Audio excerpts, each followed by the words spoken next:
Seminoles scored a touchdown with less than a minute to go in the game to pull another victory away from the Rams. The 4th and goal from the 2. He needs a block from Jackson.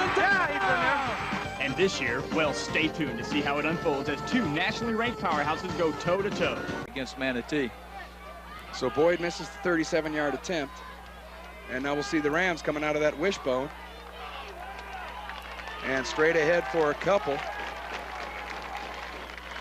I was about to say, Jim, that they're 1-7 against Coach Meckley, and they've lost the last 6 times, the last 2 by 2 points. And so you know that Riverview is out for some revenge tonight, and they got a lot of talent in that offensive backfield running this wishbone, and they're going to really be trying to win this ball game to try to reestablish a little pride here. And I don't know if you'll see the Rams air it out much. Only 4 passes in their first 2 games, both victories. And once again, we got Mills straight ahead. Making the stop down there is Chauncey Green, number 45. So that's a good indication of what kind of football the Rams play. They come right at you, a big, strong, physical team against these fast Southeast Seminoles. 3rd down and 5.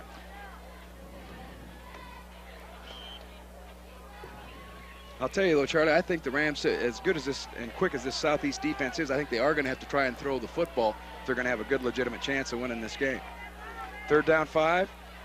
And once again, it's Mills, and he will not get that first down. He's going to be short.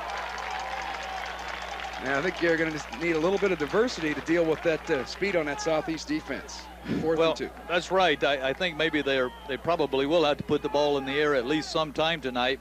Riverview has had 6 different backs that have scored touchdowns rushing. They get everybody in on the act, and Alexander, China Smith, Dockery, Mills, Boyce, Jenkins, Warrick. They got a lot of good quality backs, but they do like to run, and they don't like to throw the ball.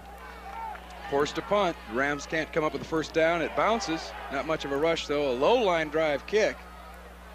And let's see, Southeast Covington stays away from it, and that was a good idea on that wet field. So a little bit of a roll, and in a national prep football poll, Riverview was ranked number 1. Southeast was number 9. Make the difference here is you see Boyd, somebody doesn't hold their block up there, and of course Romano, he just comes right on through and gets a hand, gets a big old mid up there on that ball, and Riverview is in real good shape right now. Great field position. At the 26 of Southeast, and they're running that option wide. Maybe a yard or 2 on the play. On the carry down there was Carlton Boyce, and he gets a couple. 2nd down and 8.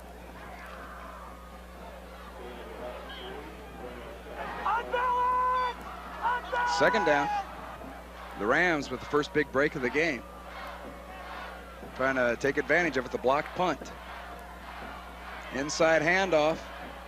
Going is tough, but getting a couple yards down there, about 4. Robick on the stop down there for the Noles. On the carry was China Smith. First time we've seen him carry the ball tonight. Brings up 3rd down. On this size.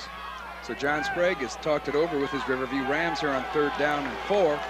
We've got 3:09 left to go first quarter, no score. The Rams are trying to change that. And there's that inside handoff. Not going anywhere. That Southeast defense reacting very well. So no gain on the play, so 4th down for the Rams. Well, you can't ask for much better defense than that. If you look in there, you see all those linebackers, that fine crop of linebackers they always seem to have here at Southeast. They jump up there and do their job. And, of course, big Reggie Williams, defensive end, runs in there, and he takes part of it. Now they're going to have to go for the field goal. There'll be a 38-yard attempt, and it's going to be low. So we've had a couple of missed field goals, and that's it. We still have no score as Chad Hunt couldn't come up with it. To him.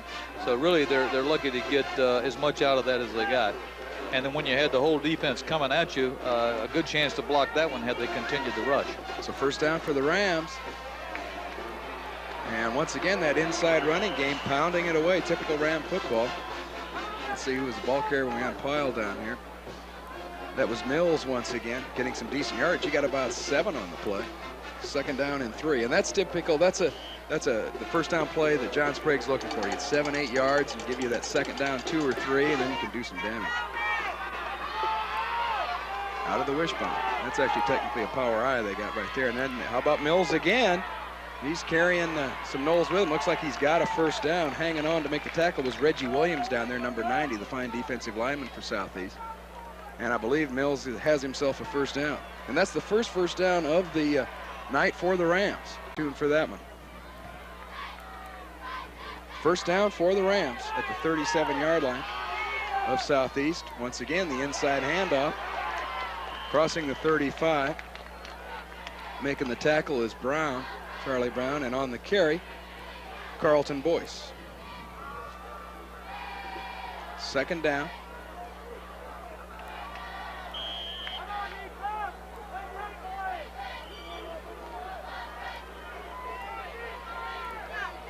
Second down, we'll call it 2nd and 7. Staying in that power I. And once again, here comes Mills, and he's dragging folks with him, but getting some yardage along the way. Once again, Williams on the stop. And he's close to another first down. James Mills, 5'11", 240-pound junior, number 33 for Riverview. That's one more strong kid. You saw that first down, or the near first down that he got on a couple of carries ago, and then you see this where he just drags the tacklers with him. He's got strong legs, and he's a determined runner. And Reggie Williams is a pretty good load at 6'1", 225. And we got flags all over the place. And that was, I think, James Mills that made that mistake. Looked like he jumped too quick there, and it's going to come Mills, Boyce, Jenkins, and Myrick. Everybody gets a little piece of you from those running backs out of that wishbone. Got running backs all over the place at Riverview. And Alexander fakes it, and he's got some speed. He breaks it to the outside. He's inside the 25. Nice move down to about the 19. And a nice run on the play by Alexander. Had to make a couple of moves, and he's got a first down. That's a great call right there by the coaching staff from Riverview. They kind of lull you to sleep with those running backs going up the middle. They let the big guy Mills just drag you and drag you and drag you. They call the keeper for Tim Alexander. He goes the opposite way from the backs and makes a good gain. It's a nice call. So the Rams threatening once again inside the 20. And who else but Mills powering straight ahead. He's close to another, oh, excuse me, that wasn't Mills, but it looks like a carbon copy. That's Chuck Dockery, number 37, built along the same lines, those guys. They look exactly alike. They almost weigh the same thing. They're within a couple inches of the same height. Dockery's 234 pounds. They do. They look when they, it's hard to tell them apart when they get the ball. So Dockery, that was his first carry of the night, and it was good for 9 yards. Once again, John Sprague and his Rams at where they want to be, 2nd down and 1. And straight ahead, it's Dockery again. And he's got the first down now. He's inside the Knowles 10-yard line down to about the 6. Give him 4 on the play. And the Rams threatening here, knocking on the Southeast door. We've got 8:37 to go in our first half. No score, but the Rams trying to change that. That punt is really that bad punt by Boyd is starting to really turn into an enemy for Southeast right now. Riverview got the ball in good field position, and they've carried it on through. So first down and goal. And let's see, I believe that was Boyce on the carry, not going too far. Chauncey Green got in there to pop him. 600 seats for the fans, but most of the people are standing. And straight ahead, Mills still doesn't punch it in there. Brown in there on the stop. He's down to about the 2. And that'll be 3rd down and goal. So Riverview taking their time. We got a Southeast player getting up pretty slow. And it's 3rd down and goal. We'll call it from the 3-yard line. The Rams just keep pounding away at you. They've yet to throw the football tonight. And we're midway through the 2nd quarter. And that's Mills this time. He hit initially by Robick. He does fall forward, but he is short. He is not in the end zone, so now it's 4th down. Maybe it's a decision time at this point. Well, Rick Robick makes the defensive play of the game right here. I don't know if we got that again, but Rick Robick just comes up and drives the big guy back and keeps him out of the end zone. They're on the 1-yard line. I suppose that they'll go for the touchdown, but that was a great play by Rich Robick. 4th down and goal from the 1. We're scoreless so far. And let's see what the Rams can do. 4th down and 1, biggest play of the game so far. And who gets the call? It's Mills. And they do signal. He got driven back, but he did cross the plane. So Mills with a 1-yard touchdown run. Well, they've got plenty of time to run it in from the 38-yard line or 37-yard line, but it does take them a long time to score. That's about the only thing that Southeast has going in their favor at this point. And Alexander, he's rolling right. He wants to throw it. He does, and underthrows his intended receiver. Robick was putting on the big heat. And he was trying to find Derek Timmons down there, who's been the only guy who's caught a pass for the Rams so far this year. He was covered down there by Thomas Jefferson, number 21 for Southeast. So a rarity with the Rams throwing the football. Well, you don't see that too often. You said they've only thrown 4 times all year, and I think they only have 3 catches. Maybe that was the 5th time they've thrown it. Derek Timmons have caught them all. He's got 3 catches for 84 yards, and one of those was a touchdown from Alexander. And they go back to the ground and trying to run that little counter play, but stopping it down there is Derek Payne. On the carry was Boyce. See where they mark it. Maybe a yard on the play for Boyce. Bring up 3rd. So 3rd down and 9 for the Rams and Alexander, and he's going to try and throw it again, but he's got some company. He's going for all of it this time. He's got a man down there, but it's picked off. Making the interception down there for the Noses, Charlie Brown. So Southeast won't have to worry about letting the Rams score on that drive. Nice interception by Charlie Brown. We've seen that Ram offense in that first half. We know what they like to do, and that's run right at you.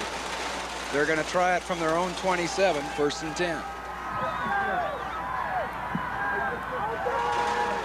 With those 3 backs in that backfield. And stop, looks right at, that's Williams. Reggie Williams, the fine defender, making the stop on Mills. No gain on the play. 2nd down, 10. Reggie Williams is a defensive lineman that the coaches at Southeast are very, very high on. They say that if you watch him in the next year or so, and we see him as being one of the most highly recruited linemen ever to come out of Manatee County. Well, he's big and he's also quick, and that's a mighty nice combination.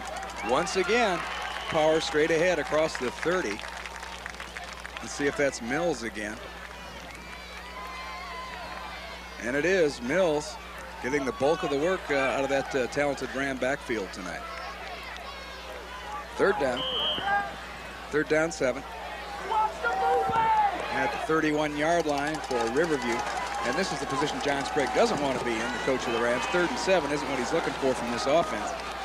Alexander keeps it. He breaks free. He's across the 40, the 50. He may go unless Brown can catch him. And Alexander's just too quick. 69 yards. I think what they're doing with that kick is they're trying to stay away from Campbell. Right. I think that they're doing the little pooch kick and hoping that some of the people in front of him there will field it. And they got good special teams there with Riverview, and you see somebody's injured on the field. Mike Mills down there. I think Mike Mills is down. He was hurt on the return. Their own 40, good field position for Riverview. Let's see if they keep punching away. And guess who? How about Mills? Straight ahead for about 3. Brings up 2nd down, 7. Had some information passed along to me up here in the press box, Jim, and we were talking about bad snaps before that last field goal, and I'm told that that was not a fake, that it was a bad snap, and Covington called hot, and the receivers automatically go out on that, and they threw because of the bad snap. Okay. Well, that's give a lot of credit to Covington. That's showing an awful lot of poise. He's a wide receiver normally. Looked like a good quarterback on that play. And straight ahead, I think that's Dockery this time. Take your pick of big fullbacks for the Rams. And he fought awful hard maybe to get a couple. I think these are some of the toughest runners that you'll ever see from Southeast. I mean, these guys are big and strong, and it takes gang tackling to bring them down. And that's exactly what Southeast is capable of doing, is gang tackling. That's the main reason that they're still in this ball game, is because Southeast is able to play good defense. And once just did it again. Once again, straight ahead, and once again, not much yardage. That's Dockery. So now you're looking at 4th down and 3. Of course, big Reggie Williams, you got to give him a lot of credit, because, I mean, he's in there and in on the tackles just about on every tackle, and a very impressive defensive ball player here. Well, we do these games on Friday night. Robert Evans and his crew doing a great job. Everyone getting wet before the game, and that makes it nothing like setting up those cameras and then have a downpour. Sure is nice Cheer you in up a here, little though, bit. isn't it, Jim? It's a little drier in here. Be first down for the Rams. Straight ahead comes who else but James Mills. He's been doing the bulk of the carrying tonight. And give him 5 on the play. Second down 5. And then the Rams, you know what they're looking to do. Nothing they'd love better. You see the clock there, 9:50. They're looking for about a 9:49 drive, and they want to punch it in. They've got the kind of offense that can do that, by the way. And it's Mills again. I don't know if he's got the first down, but he's got 4 or 5. Let's see, I think he's going to be just shy. Well, let's see, better let the officials decide that. We got kind of a long view up here. You look at Mills, 240 pounds. He's just a junior, and he has been carrying the ball all night long. I've got him for about 16 carries at this point. And it is a first down. He got just enough. That's only the 6th first down of the night for the Rams. Of course, they scored on the 1 long pass, and Southeast defense has been effective up until that, but forget there. Speaking about effective, Chauncey Green gets up there. Robick again. And Mills is going to lose a couple on the play. Second down 12. James Mills came into this game with 14 carries and 67 yards, and he scored 2 touchdowns. But you can see that those 67 yards were tough yards if he got them like he has in tonight's game, which is just right up the middle, grinding yards. He's a tough guy. That big frame of his, 240 pound, 5'11". Just got a lot of leverage and built real close to the ground. And this time, and also not going anywhere for the Rams, that's number 32, Boyce. And that's the problem with this conservative wishbone offense. Now you're looking at 3rd and 12, and there aren't many plays in that offense for 3rd and 12. Big play right here of Southeast. They just follow that play right on out and make a good tackle. The defense swarms in, and Boyce, of course, is unable to gain any yards. It's just a big play. This is even a bigger one coming up, 3rd and long. They stop him here. They get their hands back on the ball. If Riverview gets a first down, they can eat up an awful lot of clock here. 8:03 to go in our 4th quarter. We're tied up. Alexander fakes the handoff. He's going to go to the air. He's going deep, and it's incomplete. A super job, and they're forcing them into the kick. And a high snap. That gives Hunt a little bit of trouble. He did a nice job to get rid of that thing. And it's picked up by Warrick. He went 44 yards last time. Here we go again. He'll cross the 40, the 45, 50. So Warrick, that guy likes returning punts, I've decided. I think it's all going to come back, Jim, We got another penalty. I believe that probably number 6, Charlie Brown. I won't blame him yet, but I believe he probably did a clip right here. We'll see if we can pick it up. Might be a clip. Watch number 6 and see if he clips a Riverview defender in the back. But in any event, that's where the referee drops the flag, right there. And I think that was it. Maybe it wasn't Charlie Brown, but that's where the flag drops. And so it may come all the way back for Southeast. Might have been Thomas Jefferson. And just as I say that, all the Southeast players are pointing at Riverview. So well, we'll see. Here I am trying to play referee. See what they got. They're talking things over down there. See if this stands.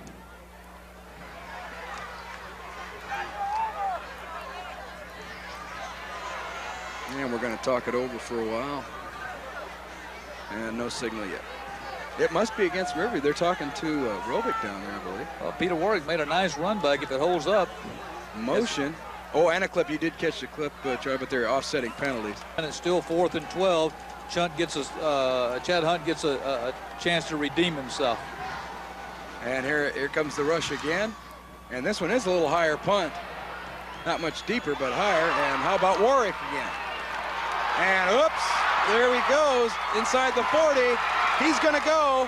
He's going to put a team ahead again, once again on a punt return. Unbelievable by Warrick. He's done it for the 2nd week in a row. So the Seminoles, I don't see any flags down. No flags on this one. Jim, Peter Warrick is just pulled off. I mean, this guy is Houdini. He is absolutely Houdini. He takes that thing. This is the 2nd time we've seen it in 2 weeks, as you mentioned. and he brings it all the way back to the field. You know, really, by all rights, should have called a fair catch right there. Absolutely not. Not Peter Warrick. Gets it, brings it up the other side of the field. Watch this kid run. He just cannot be denied all the way in for a touchdown. 2 weeks in a row for Peter Warrick. What up to be aware of that. They know that they're probably just going to grind it on out just like they have all night. They got to watch for James Mills. He's been their big runner all night. 1st and 10, and that's Dockery, and he gets about 4. That's typical Ram offense, and as you mentioned, Charlie, they do have time with almost 7 minutes with their kind of offense to grind it out and punch it down there. 6:40, and you'll see him run between the tackles. If I'm John Sprague, I think I want to see Tim Alexander carry the football again and get out wide. Well, they like that play where he runs to the opposite side from his bikes out of this that's not in the wishbone. They're out of an eye now, but right. Probably won't see that right now. But out of the wishbone, that's certainly a nice call for him. And there's Alexander here. They run the option. They haven't done that much, and maybe that's why China Smith will fall down. And we've only seen him, that's only his 3rd carry of the night I have him for, Charlie. But he loses about, we'll say 4 on the play. Well, this time China Smith takes his ball around this side, and he just slides down, really. Just loses his footing. And, of course, Robich is right there to put a hand on him. He can do it again this week, but the Rams aren't done. It's 3rd down and 9. And Alexander's going to roll left. He's hit right as he throws the football and almost intercepted. And that was Charlie Brown. He picked one off earlier. And boy, he'd like to have that one back. It'll still force the punting situation on 4th and 9. They don't do very well at Riverview. 1st and 10 at their own 22-yard line are the Rams. They had this game in control on top 14-7, but it's been all Southeast here in the 2nd half. Alexander's going to roll left, gets a pass off and dropped out there. So that'll bring up 2nd down 10. And stay tuned for that post-game show.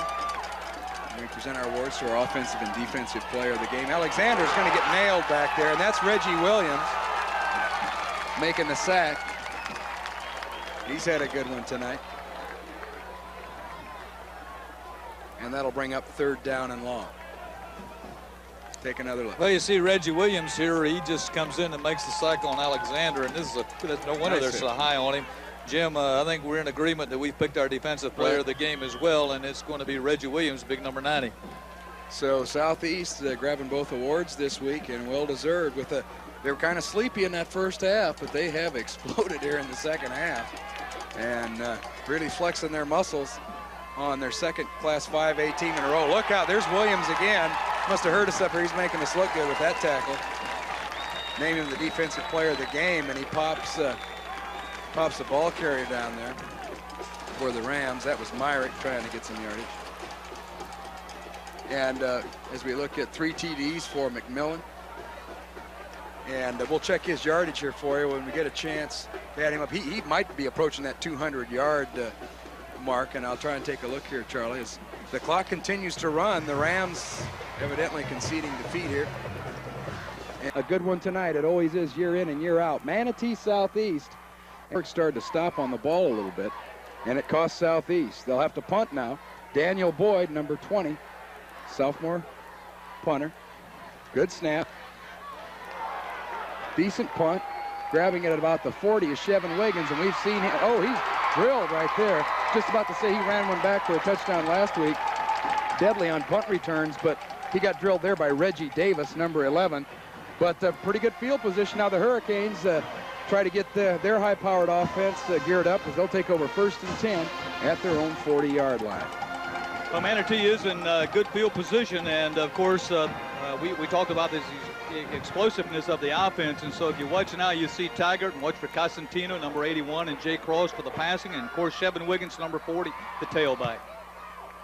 And we'll take a look as Taggart, who led the Hurricanes to a state title last year, makes a handoff, first man through. I believe that was Chris Hill. Gets a couple of tough yards inside. He's brought down. It'll bring up 2nd down. We'll call it about 7 for the Hurricanes as Hill made that carry. The whole backfield is back from that Class 5A championship team. You got Taggart, Hill, and of course Chevin Wiggins, Mr. Excitement back there. A lot of veterans returning for both teams. Just you can set your watch by it. Both these teams win their respective districts each year and head into those playoffs, as you got to look at Taggart on 2nd down and 7 from his own 43. He's straight drop back. He's looking left. He throws a little screen, and that was dangerous. He was looking for Wiggins, and Jeremy Richardson got a hand up there. Dangerous looking pass. It'll bring up 3rd down and 7. Well, I think the linebacker number 10, Brett Timmons from Southeast, he pursues Taggart and makes him kind of throw that ball away. But right now, watch this as Timmons comes through from his linebacker's position and gets a hand up right in front of Willie Taggart and kind of makes him alter that throw a little bit. But great play by Timmons, the linebacker. So now Manatee is faced with a relatively tough 3rd and 7, and we've got 3 wide receivers to the near side of the field. The lone remaining running back is Wiggins. Nobody to the right side of the field for the Hurricanes. 3rd down 7. The pitch goes back to Wiggins. He makes a move, and he's up to about the 48, but he's going to be just shy of that 1st down. Reggie Davis tripped him up, and Wiggins was starting to get that head of steam. Well, Jeremy Richardson, number 4, he's the left end on that Southeast defense. He almost stops him for a loss back here, but you see Chevin Wiggins, he's so fast and he makes such good cuts. He just escapes number 4 there. But Jeremy Richardson, is a small left end, 6 foot, 180-pound senior, but he's quick. So neither team can come up with a 1st down in their initial possession. The defenses are ruling. Stevenson back to punt. And this one goes straight up in the air off the side of his foot. And I'm sure he wishes he had that one back. It'll go. And it's also nice to watch these first 2 series with great defense. Daniel Boyd back to punt for the 2nd time. That's a nice looking punt. Wiggins is going to have to drift back to his 35. He makes a move, and he's across the 30. But great punt coverage by Southeast. If you've joined us here on Paragon Cable before, you know how dangerous Chevin Wiggins is returning those punts. And Southeast wants nothing of it. They're stopping him cold before he gets started. 7:46 to go, 1st quarter. We don't have a score yet. Taggart's your quarterback. A wide receiver to either side of the field. And Taggart's going to keep it. He's going to pitch now to Wiggins, and Wiggins doesn't get very far. And I think we've got a flip or a hold down there, Charlie. Wiggins got a couple, and that flag was thrown right at the Manatee blocker. Maybe a clip on Jake Frost, Jim. Looked like he caught the defensive man from Southeast from the side there. So number 21 may get that call against him. Let's see where they mark it off. Wiggins got about 3 on the play, but looks like it's going to come back. They're talking it over with that Southeast defense. Checking into that Knoll lineup, number 64, Jody Smith. He's a big one, 6'4", 290. He's a senior. This is the 13th meeting, as you pointed out earlier. Kenny? And Manatee has won 10 out of the 12 games, Jim. Last year you talked about them winning 14-9, and that was absolutely amazing that both times that Southeast has beaten them, they've gone on to win that state championship. Remarkable. I wonder what the odds are against that. You just saw Fausto Laser there, the fine defensive coordinator for Southeast on your screen. The penalty's been marked off back inside the 25. So looking at 1st down and 20 are the Hurricanes. A lot of penalties and actually no offense so far in the game. No 1st downs here in the early going. Here comes Chris Hill up the middle, and he gets about 4. There's a fumble. Are they going to rule it good there, or is it live ball? Hines has recovered for Southeast, depending on how they rule it. Number 40, Carl Hines. And so far, I haven't seen the official ruling, Charlie, unless they're just waiting for him to sort out. Yeah, it's Southeast football. Carl Hines comes up with it, I do believe. We'll try and take a look on the replay, see who came up with that. But Southeast with the first big break. Boyd still standing right at midfield. Low snap. And he boots a line drive. And Wiggins is going to let it go. Will it get into that end zone? It does. So Manatee, the fumble does not hurt Manatee. Chris Hill can breathe easier. His fumble does not cost his team. And the Hurricanes will try from their own 20. 5 possessions, 3 by Southeast, 2 by Manatee, and we don't have a 1st down, Charlie. And Boyd came very, very close to making the perfect kick right there. And, I think maybe if they had gotten a penalty, if they had the flags thrown on that play, and if it had gone against Southeast, it may have helped them a little bit. They may have had Manatee about 3 or 4 yard line. We take a look at that crowd, and you can see them standing 3, 4, 5 deep around the field, as well as all the seats taken up. We got 10,000 plus. 1st and 10 at the 20, Willie Taggart. And not much doing as they pound it inside. Both of these defenses. I think you touched on something good earlier, Charlie. We always talk year in and year out how powerful these offenses are with the skilled players, especially that guy over there. You see Joe Canan. talking to number 81, Mike Costantino, the fine wide receiver. But we've got some defense being played out there tonight. Southeast has more of a defensive reputation. But right now, the defense is, the old cliche, is ahead of the offense big time here in the second week of the season. It's the big surprise thus far. Second down 9. Hill only got a yard on the play. You see that Southeast defense spread out a little bit. Manatee with the 3 wide receivers trying to spread them out. And now we've got some more motion. A lot of flags of that 5-yard illegal procedure nature thus far here in the first quarter. Dead ball. Encroachment 64, White. And that's big Jody Smith at 290 pounds. He got some of that in the neutral zone. And it'll be second down and 4 now for Manatee from their 26. And of course, we want to thank the folks at Subway for providing these great sandwiches for our Paragon crew during the games. And I'd be remiss if I didn't compliment Mary Tate down there doing the graphics. Got some fine chocolate chip cookies as well. 3:37 to go first quarter. Here comes Wiggins, and he's close to the 30. We might have a first down here, but I think he might still be a little shy. Let's see where they might. I think we might need a measurement. Let's see. I'm going to bring the change in. Joe Canan signaling for the officials. He wants to talk to an official. I don't think he liked the mark of the ball. Yeah, he didn't like that. He didn't like that spot at all. As you see, Chevin Wiggins takes his hand off and just digs and spins and tries to get just enough to make the first down for Manatee, and he's very, very close. In fact, I think he has the first down, Jim. And they are moving the chains. So Manatee breaks that first down barrier in their third possession. We finally have one tonight with 3:29 to go first quarter.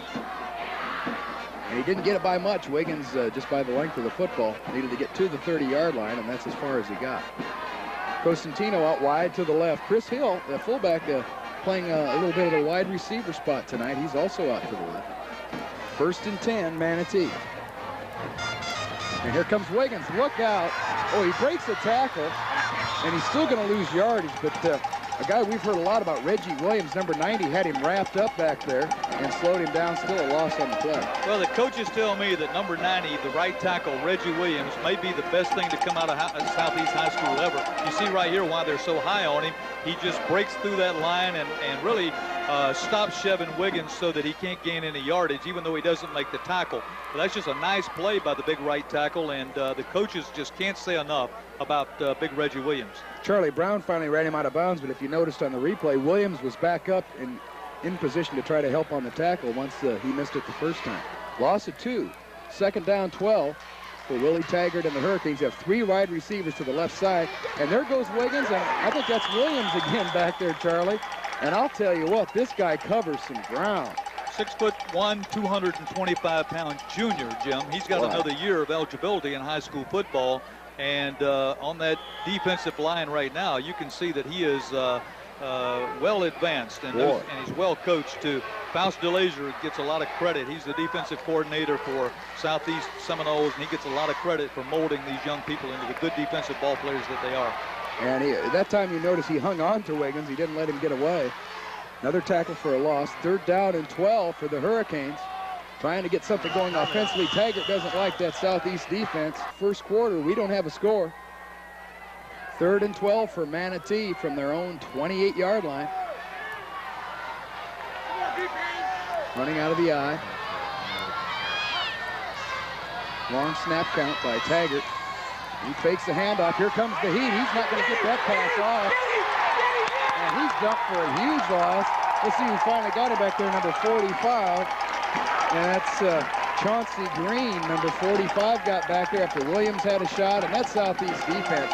On third and 12, that you know they're just going to unload, and it's tough to get away from that kind of a pass. Well, these guys are loaded for bear, Jim. Watch Chauncey Green and Reggie Williams and just a bunch of white shirts right back here on Willie Taggart. He doesn't have a snowball's chance. I mean, they really have him contained. He's boxed in. You see everybody running up there and getting on this action. And there comes number 52, Chris Peterson. Just another fine, outstanding defensive play for Southeast. Oh, look at this. We got trouble on the punt, and Stevenson's going to have to take the safety. Very odd-looking play. He had a little trouble handling that thing. We'll try and look at that on replay. And he did the smart thing, as opposed to the only thing you could do was take the safety. Well, you know what caused that? You got the bad snap, and the reason that Stevenson may have been able to get that kick off, but the preceding play caused that. Right. He saw that defense rush in there. He knows what they're capable of. He says, I'm going to get it on out of here. Watch him run. Stevenson just runs it on. He said, man, I'm not tingling with those guys. Right. I can't kick it. I can't do anything. He just runs it on out and lets them have the safety. That was probably the smart thing. Yeah, well, you know, Charlie, if he tries to run it, maybe gets out to the 5 or 10, then you give Southeast a good crack at a touchdown. Bottom line on that is you give up the sure 2 as opposed to a possible 6 and hope you can bounce back. So that he takes the safety. Stevenson takes the safety with 1:35 left to go. And here's an interesting thought, Charlie. Southeast has a 2-0 lead without a first down yet, so that's kind of interesting. Well, I don't know how wrong we could have been, or everybody that I've talked to could have been. I really thought we'd have some points here. Well, I swear, I was really looking for a 40 to 40 game, Yeah. you know. And instead, we have a 2-0 game. Sounds like a baseball score thus far. And really, there's only 1:35 left in the first quarter. This has been a real surprise, Jim. So Stevenson, of course, after you give up the safety, you have to kick it off to the team who scored the safety. As you look at the Seminoles we're on the near side of the field with the Seminoles, the press box side of the field. So Stevenson will have to kick it from his 20. And this one, I don't know if he can reach the end zone. He'll be tested on this. But he blasts it. And coming up with it at the 18, still a nice kickoff. I believe that's Covington. Look out, here comes Kevin Covington. I'll tell you what, he's up to the 41. And that was an interesting looking run back. I'll tell you, when you were a kid, I'd hate to play tag with Kevin Covington. He was putting some moves on down there. Well, one thing you want to watch is Kevin Covington, number 5, takes this kickoff. It was a good kick by Stevenson. And when you get a hold of him, you better hold him and tackle him and don't let him go, because this guy will get up and hurt you. He breaks 3 or 4 different tackles, cuts to your right, cuts back to the left, moves. Look at it, tacklers hanging on everywhere, and he still picks up a few more yards. That's a good run by Covington. So Southeast with good field position at their own 41. They have that 2-0 lead, courtesy of the safety on the punt attempt by Manatee. And out of the shotgun is Reeves, and here comes the heat, but Reeves is rolling right. He's got a man wide open. It's Covington who makes the catch. He's drilled out of bounds by number 12 for the Hurricanes. That's Demetrios Murray. But a good gain, about 18 yards on the play. And here come the Seminoles, a much more wide open offense than we're used to seeing Southeast over the years. But when you got an arm back there like Reeves, you may as well throw the football. That's what the Seminoles are doing. 1:02 left to go in the first quarter. And that's Southeast's inaugural first down here of the game. 1st and 10 at the 41 of Manatee. They're staying in the shotgun and making Manatee cover all over the field. Reeves avoids one tackler, and now he's going to have to eat the football. Loss of about 3 or 4 on the play. Getting a hold of that jersey back there for the Canes, Charles Taylor, number 56, and he had some help from Lamont Pompey, number 55.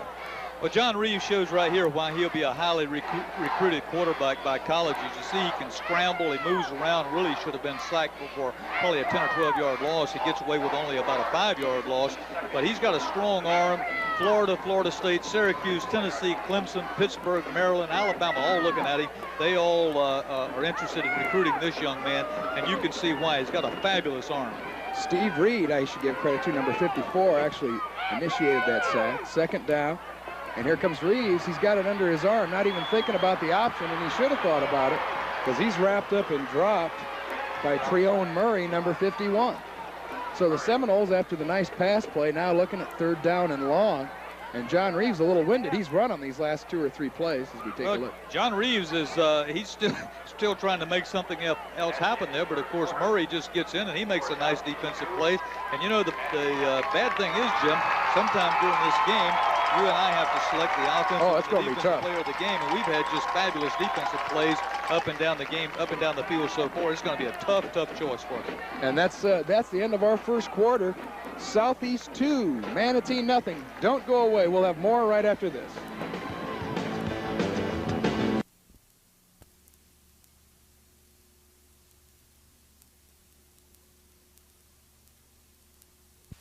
John Reeves, look out, John Reeves. He'll get back to the line of scrimmage, and that's it.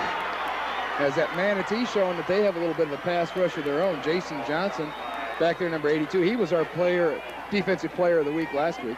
Well, John Reeves is just trying to scramble out of there. All the receivers are covered real well. Good good coverage by the Manatee defense, and he's just trying to get a few yards back. Scrambles on up. Now Southeast is going to have to kick again. The score is still 2-0. We're in the second quarter. Unbelievable game thus far. It is. It's 2-0, and each team has exactly 1 first down to its credit. Southeast coming up with the safety. That's been the only score. Boyd punches one. He's chasing Wiggins back, and he's going to field it at the 6. Good luck, Chevin Wiggins. Runs into his own blocker. What a great move. Here he comes. Unbelievable by Chevin Wiggins. He's got to get a block and beat the kicker. He's gone. I don't see any flags down. 94 yards by Chevin Wiggins, and Charlie, this guy is the best punt returner I've ever seen anywhere. Unbelievable. Chevin Wiggins shows why he's dangerous right there. He takes that ball and just stutter steps and moves to the left and then moves to the right and brings it all the way back. 94 yards. Good return by Chevin Wiggins. But that's remarkable to think about. These two teams represent 18 straight district titles, which is remarkable in their respective classes. Wiggins back at the 20. Here we go again. He'll cross the 25. He'll cross the 30. Off to the races, 40. His own player got in his way, and Treone Murray looks hurt from where Wiggins lowered his head. But I'll tell you what, Charlie, I don't have much sympathy for Murray on that play. He was trying to get out and block. But if he stays out of Wiggins' way, he might have his second punt return for a touchdown. And it's ironic, Murray's down there with the Excedrin headache number 90 here. Let's take a look at this. He hits him right in the back, Jim. As you see Chevin Wiggins, and he's off to the races again right here. Looks like a repeat, except on this side of the field from the prior play where he ran it back for 94 yards. You'll see him right here. He hits Murray. If he doesn't hit Murray, and I guess we missed the shot. There it is right there. You see Murray, the result. See Murray go down. Boy, he went down like a sack really, of I don't know. There maybe have only been about 1 or 2 other white jerseys out there, and it looked like he could beat him. So I think Murray stopped that play. Their great punt return by Wiggins at their own 48-yard line. They lead at 7-2. We're about midway through the second quarter. Taggart fakes the handoff. Here comes Wiggins. I'd give him the ball too as he crosses the 50, 45. Look out. Southeast able to stretch that thing out. And there's a name that we've become familiar with over the years, Rich Robick, the big, now a senior linebacker, 6'2", 28. Calling his name a lot of times. We use a lot of words to describe Chevin Wiggins up here, but I'll tell you, my best description of him, he's just a great runner. This guy makes people miss tackles. Look at all the Southeast players laying on the ground, and he's still running. And this happens time and time again. This guy is a fabulous football player. He's a good tailback. He's going to make some college a very, very good running back. It's 2nd down and 4, and we have an official's timeout. I think we got some helmet problems down there with Charlie Brown. Wide receivers to the near side as the Hurricanes try to spread out that swarming Southeast defense. Fakes the handoff. Here comes Taggart. He's got a man open. That's almost picked off. Closing down quickly on the play, number 2, Derek Payne for Southeast. Intended receiver was Troy West. Derek Payne just comes over the back of Troy West and has great timing to knock this play down. You see him, watch him just come right over and knock that thing away from Troy West and prevents the reception. Nice defensive play. So now 3rd down and 4. And as we mentioned, it hasn't changed the tone of the game as far as the defense is ruling. Manatee's 6 points came on the long punt return. Southeast got the safety with Manatee trying to punt. That's all the offense we've had, 7-2. Manatee now looking at 3rd down and 4 to keep this drive alive. And Taggart almost fumbled. Maybe he has now. I don't know. That thing was juggled. He was trying to hand it off to Chris Hill.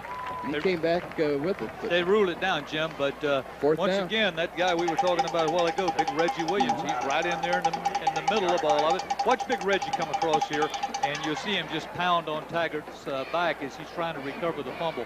But this is quite a defensive football player right here. If he gets in the picture, he should be entering right in here about now. There he goes. See him, he just pounds down, and he's in on just about every defensive play from Southeast. Very active. So Manatee going to have to punt. They were looking at 2nd down and 4. Now it's 4th down and 6. And defense rules tonight at Hawkins Stadium. Stevenson fakes it. Here we go. This is a typical Joe Command play. And there's a 1st down. Who's number 23, Doc Pollard? The old fake-a-rooney. That was kind of a fake Statue of Liberty handoff kind of a deal, and it's a 1st down. Well, Doc Pollard just comes out of nowhere. Nobody in the stadium expects this. Stevenson follows on through. Looks like he's punting it. Pollard brings it around this end, picks up good yardage, picks up the 1st down. These kind of plays break your back. That kills you. First Wiggins running it back all the way for 6, and then something like that. They obviously saw on the previous plays or some film from last week that Southeast was peeling back in a hurry to block for their punt returner, and Doc Pollard and Stevenson pull a little rabbit out of the hat, get the first down. So the Hurricanes hang on to it. On 4th and 6, they go for it and get it easily down to the 26-yard line. And this is where Southeast could get in trouble. They trail 7-2. You don't want to fall too far behind these Hurricanes, especially when they're playing at home. Here comes Taggart. He's going to keep it. And that Southeast defense rises to the occasion. Robick, number 33, initially stopped that thing. And he got plenty of help from Chauncey Green, number 45. And Hines down there as well, number 40. Rick Robick is a big old linebacker. He stands about 6'2", weighs 228 pounds. Last year, you remember, he was there with Rich Frost back in that linebacker position. They were the dynamic duo. These guys, I told you last year, Jim, they both of them were kind of crazy. They play like Faust DeLazier. You know how he coaches. And so they have, Rick Robick has just done a good job. He's a tough playing linebacker. He gets right in the middle of the play all the time, and he disrupts an offense real bad. Right, and get all the key matchups throughout the season. Hope you enjoy it. Taggart, here comes the pitch to Wiggins. He's outside, forget it. Give him 6 points, 25-yard run for Chevin Wiggins. And Charlie, I don't know what you're going to do with this guy because he's playing against as good as high school football defense as there is, and he's picking them apart. In the Manatee Hurricanes' backyard, they trail 14-2. We've got 5:30 left to go in our second quarter, and this is Gary Nelson interception. At the end of the game, won that thing for Southeast, if you folks recall, fans of high school football. And now it's 14-9 Manatee's favor, and Southeast really needed that to stay in, Charlie. Manatee with a couple of big plays to go up 14-2. Southeast, a nice drive. I don't think you'll see Canaan sit on it here and just, now here comes Tag. Well, they're going to run the option with Wiggins. Look out. Good pursuit that time. Tripping him up first for Southeast is Reggie Davis, number 11. And he had a bunch of help over there was Hines as well. And just every time Wiggins touches the football, Charlie, I mean, it may sound like a cliche, but this guy can go all the way anytime he touches it. You've just got to stop him. Got a lot of good, the defense got a lot of help that time. Charlie Brown, Robick, all of them crowding Wiggins on the right side here to keep him from breaking loose. And that's what you got to do. You got to pursue him right to the dead end. Second down and 7, less than a minute to go. And here comes Chris Hill. And he's up to about the 28, 3rd down and 2. And we went 3rd and 2. It just frustrates him. Three running backs in the backfield. And he's going to play it conservative. Here comes Wiggins, and depending on where they'll give him the forward motion. He has the first down. He got wrapped up, hitting in there first, Chauncey Green, number 45. Well, they did just the opposite of what I predicted, and they stayed on the ground, tried to get the first down. They're a little bit short. Let's see. They're waving them on now, so it looks like it is the first down. They'll give him the first down. 32 seconds to go, so I suppose at some point here you will see a big play. I'm still betting on a long pass here before it's all over. I wouldn't be surprised. And Southeast wants to, they did get back into this on the nice pass from Reeves to McMillan. Make it 14-9. And I just got one running back, 3 wide receivers. Here we go. Willie. Oh, and he tripped over his own man. He stepped down on number 61, offensive lineman Danny Lashner. And I'll tell you what, Charlie, we've had some offensive players making some stops here tonight on their own teams, the way it's worked out. And by playing that game at week 2 instead of week 11, they don't beat each other up so bad going into the playoffs. That gives them a much better shot at the state championship. This is a good move on the part of both coaches. And a nice way to stir up interest early here in high school football, although that's not really a mandatory here in Manatee County. Folks are nuts about it, except Willie Taggart doesn't like it right now.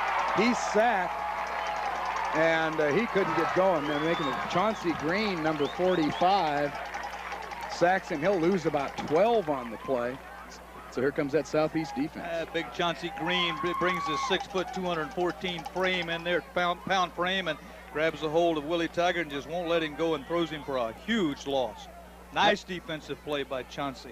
Actually lost about 15 on the play. It'll bring up 2nd down and 25, so a huge sack for that Southeast defense to start the second half. They came out fired up.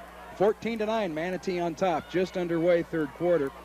Taggart, first man through, Chris Hill, and he picks up about 12, just about what they lost on that sack. He's up near the 30. However, it'll still be about 3rd down and 13. Reggie Davis making a stop out there, number 11. That play right there, Jim, I think was the best that offensive line has looked. They opened up a big hole for Chris Hill right up between Fentel and Loudermilk and Danny Locker, the up front men for the Manatee offense. And that was a nice big hole, nice run by Chris Hill. So now the Hurricanes looking at 3rd and 13. 3 wide receivers to the far side of the field, trying to spread out that Southeast defense. And they're going the other way. Here comes the option to Wiggins.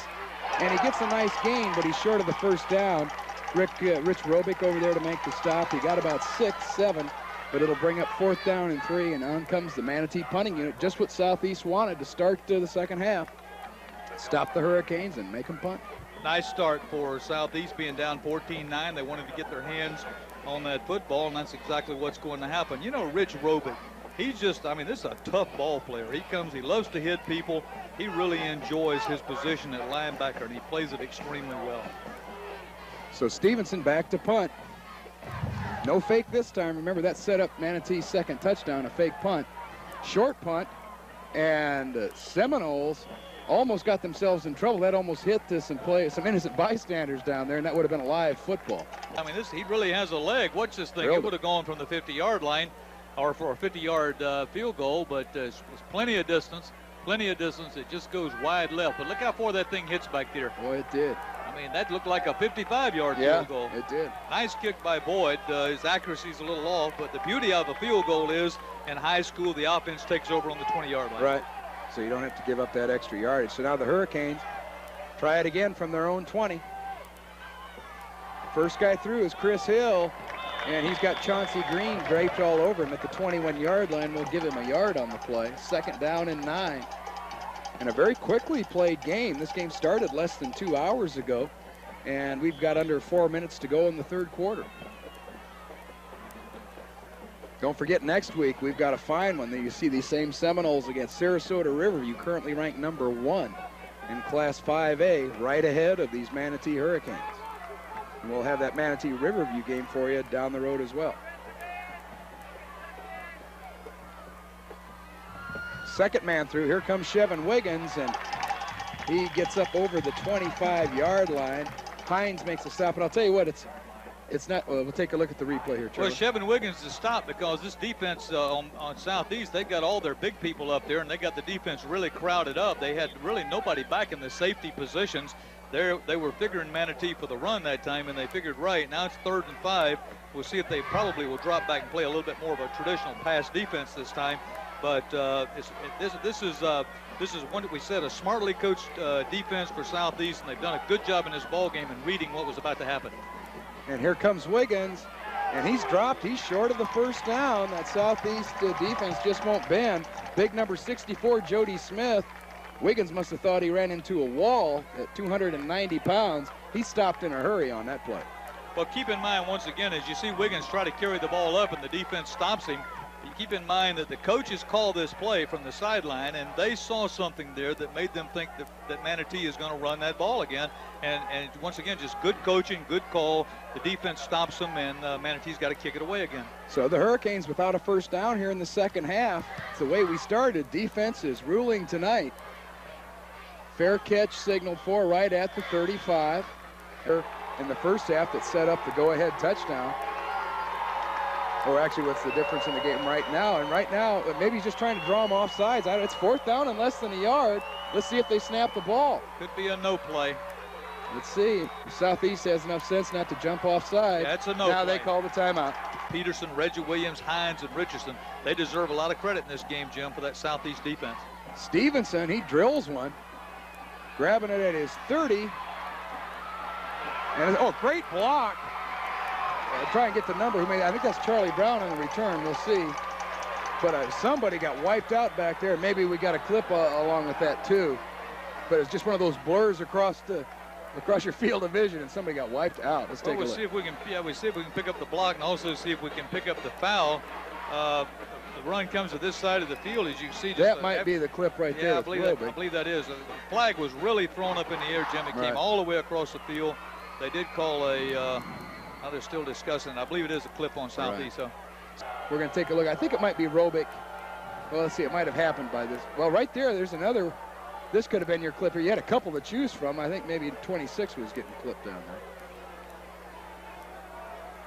And it's going to come back, and it's even going to be worse than a 15-yard penalty because the clip actually happened at the 30. Here we go. There's your clip right here. Robick coming in from the back. No, the clip's already occurred. I don't know if that's what he called. I'll tell you, that was a bad call right there if he called it on Robick, because the man was already down when Robick fell in there on him. T has the ball, but there's still 4:16 to go, and they're on their own 4-yard line, Manatee is. Southeast will have to stop them to get that ball back, and they do a good job on that first play. Maybe a yard for Hill. Hines hits him first. Got some help from Robick. Got some help from Robick with 4:03 to go in our first quarter. Let's go fourth quarter on that. Second down, 9.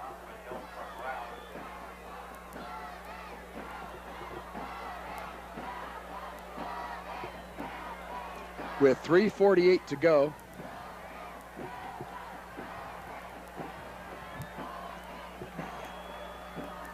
Okay, it'll be 3:39 now, and here comes a pass. Look at the Hurricanes throwing, out of their own end zone.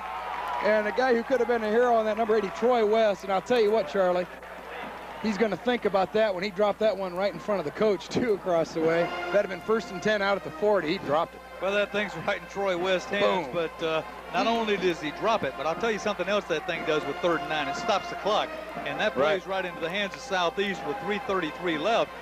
One more play here, they don't make the first down. They got to give it back to Southeast, and there's a lot of time left on the clock. Well, that's the kind of gambling coach Joe Canan is. If West hangs on to that, he's a genius once again. You got a first down out at your own 45 and can run the clock out, but West couldn't come up with it, so it's 3rd and 9. And let's see, Taggart's going to throw it again. It's intercept. Wait a minute. Wait, Troy West has it. I don't believe that play. Whoa. What? Explain that one to me, Charlie. Jim, I think you take the replay on this one. I don't know. I've never seen this before. Well, this is unbelievable. Looks like take a look. Taggart backs up here. First of all, he throws it right into the hands of a Southeast receiver. That's Reggie Davis who can't come up with it. Okay, Davis bounces it around. Looks like he has and now it goes up in the air. Troy West has now Troy West gets a chance to redeem himself, the guy who dropped the pass on the previous play. And that's a Manatee first down. Unbelievable. It really is an unbelievable play. Wow. So the Hurricanes, you haven't seen one like that before, I don't think. Chris Hill gets about 4 or 5. Now they can just kind of grind it out, and there's a good guy to give it to, in that case, sturdy Chris Hill. So 2:51 to go, and with an outrageous non-interception that turned into a completion, Manatee, unbelievable, that particular play. Yeah, you won't see a wilder play than that, and of course Southeast really is almost in the driver's seat there, back down and way down in Manatee territory, and they just can't hang on to the reception or to the interception, and Manatee's back in business. Now the clock is really becoming a factor. It's huge now. And Taggart, I don't think you'll see the Hurricanes do anything crazy now, but well, here comes that option play to Wiggins, and he doesn't get much. Wisely, he goes down inbounds, so the clock will continue to run. And no one feels worse out there than number 11, Reggie Davis. And I'm still trying to figure out how he didn't make that interception. It almost looked, Charlie, like he had control of the ball and was thinking about lateraling to a teammate or something. I don't know. It just looked like that thing was so solidly intercepted.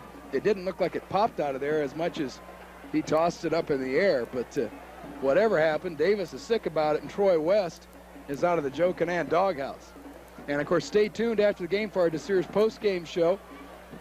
We'll announce our offensive and defensive players of the game at that time. And lots to choose from, obviously. With 2:06 remaining, we've had no scoring here in the second half.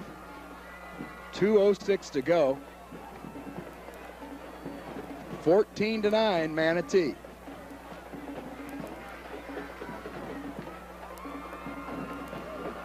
.206.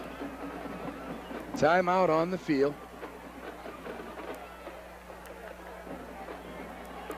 Well, we're getting critical here now. It's 3rd and 5. Manatee has to have another first down in order to maintain possession here.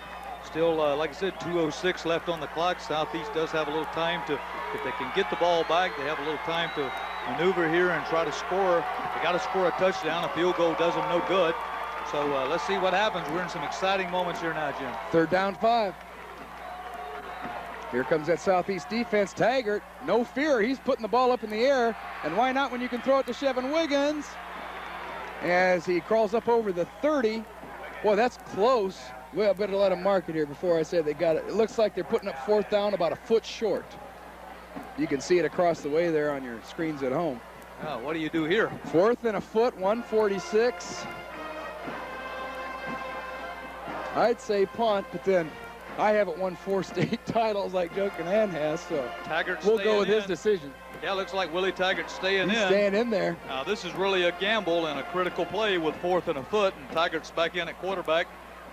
And 4th and a foot, let's see. Looks like they're going for it. Unless we're at that same situation where you're trying to get Southeast to jump off sides possibly. Well, one thing right now, Manatee's not in a hurry for anything. Now they got to delay a game. They're going to take the delay a game. I was just going to say they're down to a minute 15. Right. So now I think you bring it, so now it becomes 4th down and almost 6 yards, so you bring in your punt team. 1:15 to go. Southeast should get another shot. And at about this time, maybe Southeast wishes they could make a quick trade for Chevin Wiggins to run this punt back. Of course, you can't slight Peter Warrick and Kevin Covington back there with tons of speed of their own. And they need a big return. With 1:15 to go, they will get another shot. Bad snap. Stevenson not real long, but up in the air. Here comes Warrick. It's his moment. He crosses the 50, 45. Peter Warrick inside the 30. He's going to go. Peter Warrick goes ahead for Southeast. It's unbelievable on the punt. With a minute to go, Peter Warrick, unbelievable, about 57 yards. And I'll tell you what. Well, watch this thing here. Ooh. Stevenson doesn't really get off a good kick here. Peter Warrick, he grabs this thing. What a look at the desire in this young man's eyes. He brings this ball right up the sideline, cutting in, cutting left, cutting right, on in for a touchdown. What a big play for Peter Warrick. And great camera work by our crew down there. They didn't. Good field goal kicker in Robert Stevenson with Manatee. If they get him in field goal range, the best that he can do now is tie it and not win it. Manatee, let's not forget, they have a minute to go. They also have some very explosive runners back there. Chevin Wiggins is back deep. He's in the middle. He'll be in center field for them. And of course, I would imagine that Southeast will try to kick this ball away from Chevin Wiggins. But still in all, if he gets it, look for anything here. You might look for a pitch back to Chevin or whatever. But you know he's capable of doing anything and putting Manatee right back in this game, Jim. The last 2 times they've lost to Southeast, they've gone on to win a state championship. 59 seconds in an unbelievable football game. A little bit of everything and well played. Defense has still ruled the day. But we've had a couple of punt returns that have been interesting. Look how Taggart is going to be sacked. He had Troy West starting to come clear back here. Jeremy Richardson got back there. 49, 48 seconds and counting. And I'll tell you what, when we come back after our we'll take another look here. Well, Jeremy Richardson, he's been good all night. You see him, he gets in here and sacks Willie Taggart. He got a hand in earlier and caused a fumble back there, but you know, he's just a small kid too. 6 foot, 180-pound senior, but he plays like a big man. He comes from that left end, and he's done a tremendous job tonight on stopping Manatee. He's ahead in this game, but on defense, there still seems to be a dilemma. And here comes a pass down deep, just out the outreached hands. I think that was West over there again. It was that Constantino. Just out of the reach. 3rd down now and 14.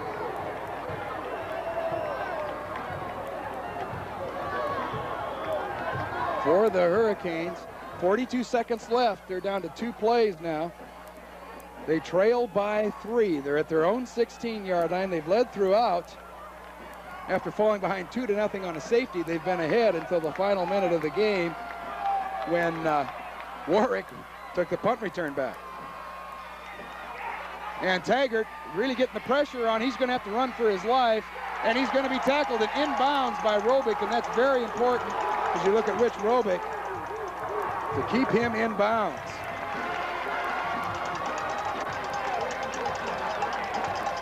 Well, we're down to 22 seconds, 21 seconds, 20. The clock's running.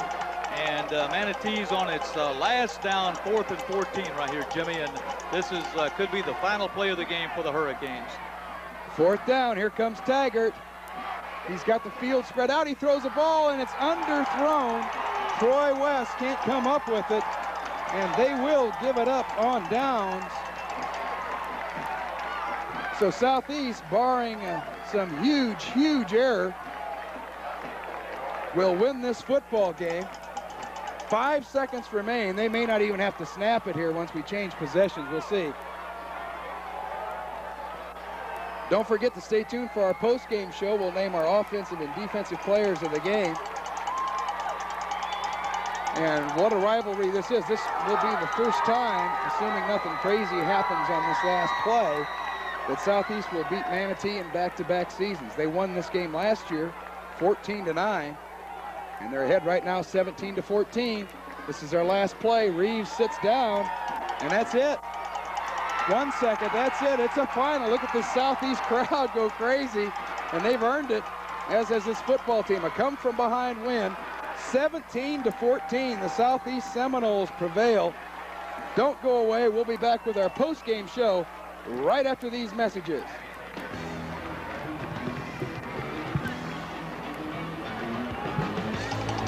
We'll be right back with a defensive player right after this.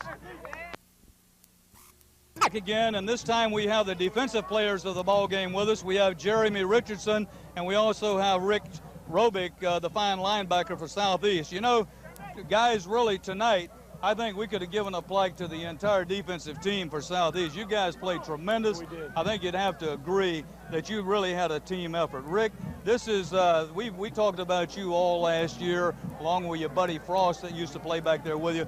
This has got to be a great feeling for you to come in here into Hawkins Stadium and to beat Manatee High School Hurricanes. It's great. Hey, we came out here, we were kind of sluggish. We came out here in 4th quarter, we got back together, and we came out with a victory. A real sweet victory. I know it's sweet to you, and we've said an awful lot of times that we think the defense on Southeast plays exactly like Faust DeLazer would have played. What about your coach DeLazer? What do you think about him? He's great. Sometimes he gets a little mad at us sometimes. But it's great because it kind of lifts us up, for the next play, in the next series. And he's a real help. I love him. Well, you had a great game tonight, and Jeremy, it looked like every time that we turned around, you were in on a tackle or you had your arm in there. I think you caused a fumble. We couldn't really tell for sure if it was you. Looked like you got your hand in there and stripped Taggart to the ball one time. But in any event, every time we turned around, you were right in there in the middle of things, in the thick of things. You had a great game tonight. We want to congratulate you. Had to be a big thrill for you to beat Manatee High School. The Sarasota Sailors at 2-4 come in with their work cut out for them. The Sailors, of course, beat up pretty badly last week by the Manatee Hurricanes. We had that game for you here on Paragon Cable, and we'll have the Hurricanes next week. But tonight it's Southeast, and there's our kickoff.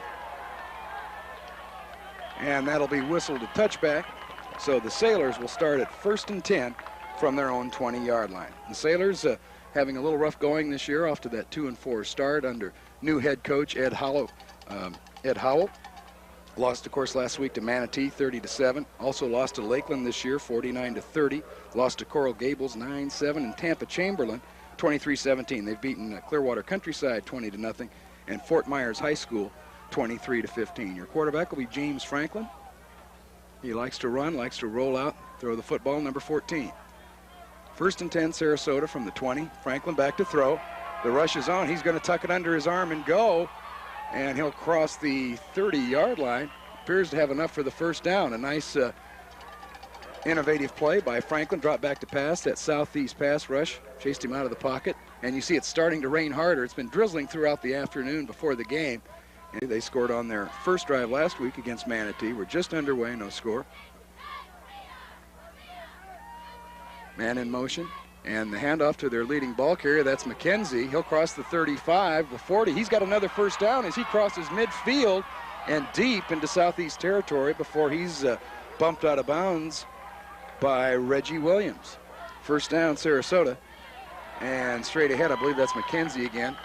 And nothing doing that time as that interior of that southeast line gets right in there to make the stop. That's Jody Smith as the rain continues to fall here at Southeast. I'm Jim Brockman here at Paragon Cable. Charlie Wells will be joining us here in a moment as the rain continues to fall here at Southeast Stadium. Actually a loss of a yard on the play, 2nd down, 11. Back to throw again. It's Franklin. He's throwing deep, and it's almost intercepted. Nice defensive play. He's the lone setback. He's a good portion of this Sarasota offense. And Franklin straight drop back. He's going to dump it out to McKenzie, who eludes one tackler, makes a nice move, but he's still going to be short of that first down. Timmons made the stop. Probably see them go for it here on 4th down.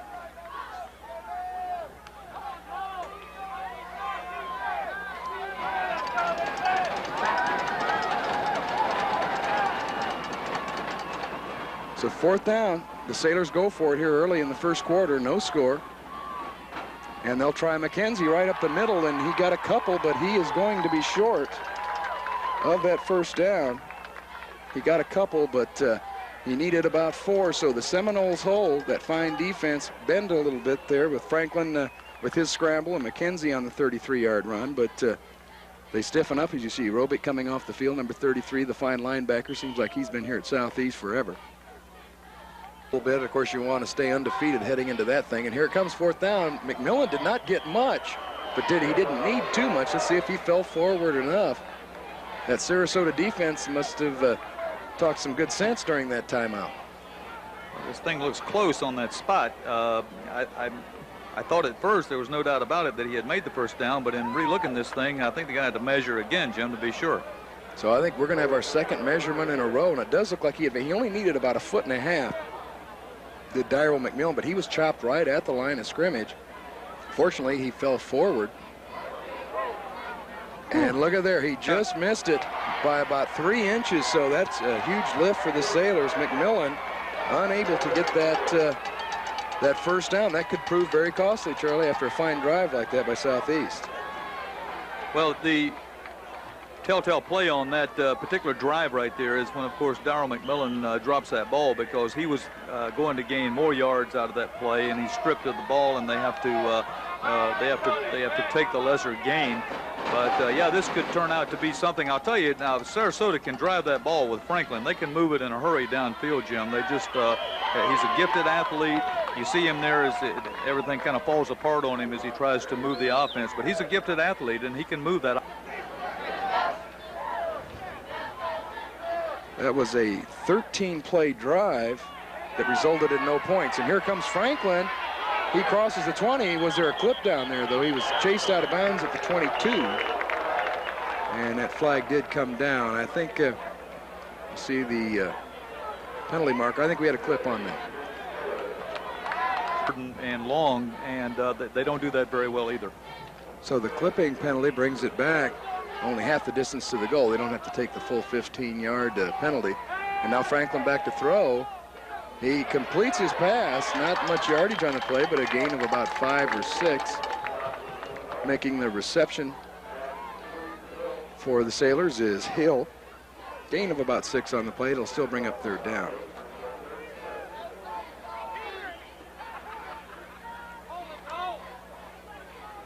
So Hill on the reception as Franklin completes his second pass of the night. And Southeast looking to hold him here and force a punting situation. It's 3rd and 7. Franklin from his 13. Chauncey Green with the rush, and coming straight at Franklin. He has to get rid of it in a hurry, and he had a man down there. That was almost complete to tailback McKenzie. But almost a miraculous pass there. So now Southeast, after giving the ball up and downs, forcing a punt. Our first punt of the night. Both teams have given the ball up and downs, and that might have been partially blocked. But the punt, see where that thing goes out of bounds. That's going to end up Timmons, I believe, must have partially blocked that thing, Charlie. That thing went straight up the air and didn't go anywhere.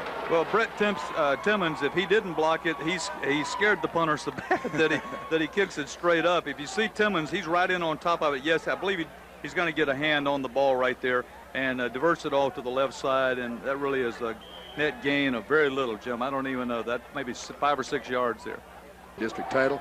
Then we'll be back here at Southeast when the Bayshore Bruins will try their luck against the Seminoles. We've still got to make up our mind there at Boca Raton at Manatee or Venice at Southeast, and to finish the regular season, Bayshore at Palmetto, and then of course then the playoffs. And that's a nice gain out to over midfield. That's Ivory Williams. He's only a freshman. I had to look a minute on my program to pick up that freshman's name, but a nice run. Nice run by Ivory Williams. Not only is he a freshman, as you see him take the ball to the far side and just keeps on running with it. He's a small freshman, 5'9", 160-pounder, but quick, and gets outside real well, and he's one of the bright spots for the future for Sarasota. So it's picked up in chunks. Other than that, Southeast has stopped them. Just underway in the second quarter. Southeast on top, and Franklin's not going anywhere there at that time. Reggie Williams, number 90, had Franklin's number. It looks like Franklin's holding that left wrist, and Sarasota, after the big run by Williams, goes back the other way. 11 minutes to go in our first half. Franklin back, he's looking for that screen pass, and he's got McKenzie, and McKenzie turns it upfield. Look out, he's gonna have to be caught or he's gonna score. Forget it. Touchdown for McKenzie on a 51-yard touchdown pass. So just that quickly. Look out, the Sailors hanging in there. I don't see any flags down on the field. It was a nice screen pass. You see it again here. He throws it out to McKenzie, and he just really, they miss some assignments there. And then defenders, you see the safety slides down, the corner slides down, and McKenzie runs it all the way in. He gets open, and nobody can catch up with him. Touchdown Sailors, and they're an extra point away from tying it up. Looking to tie it up.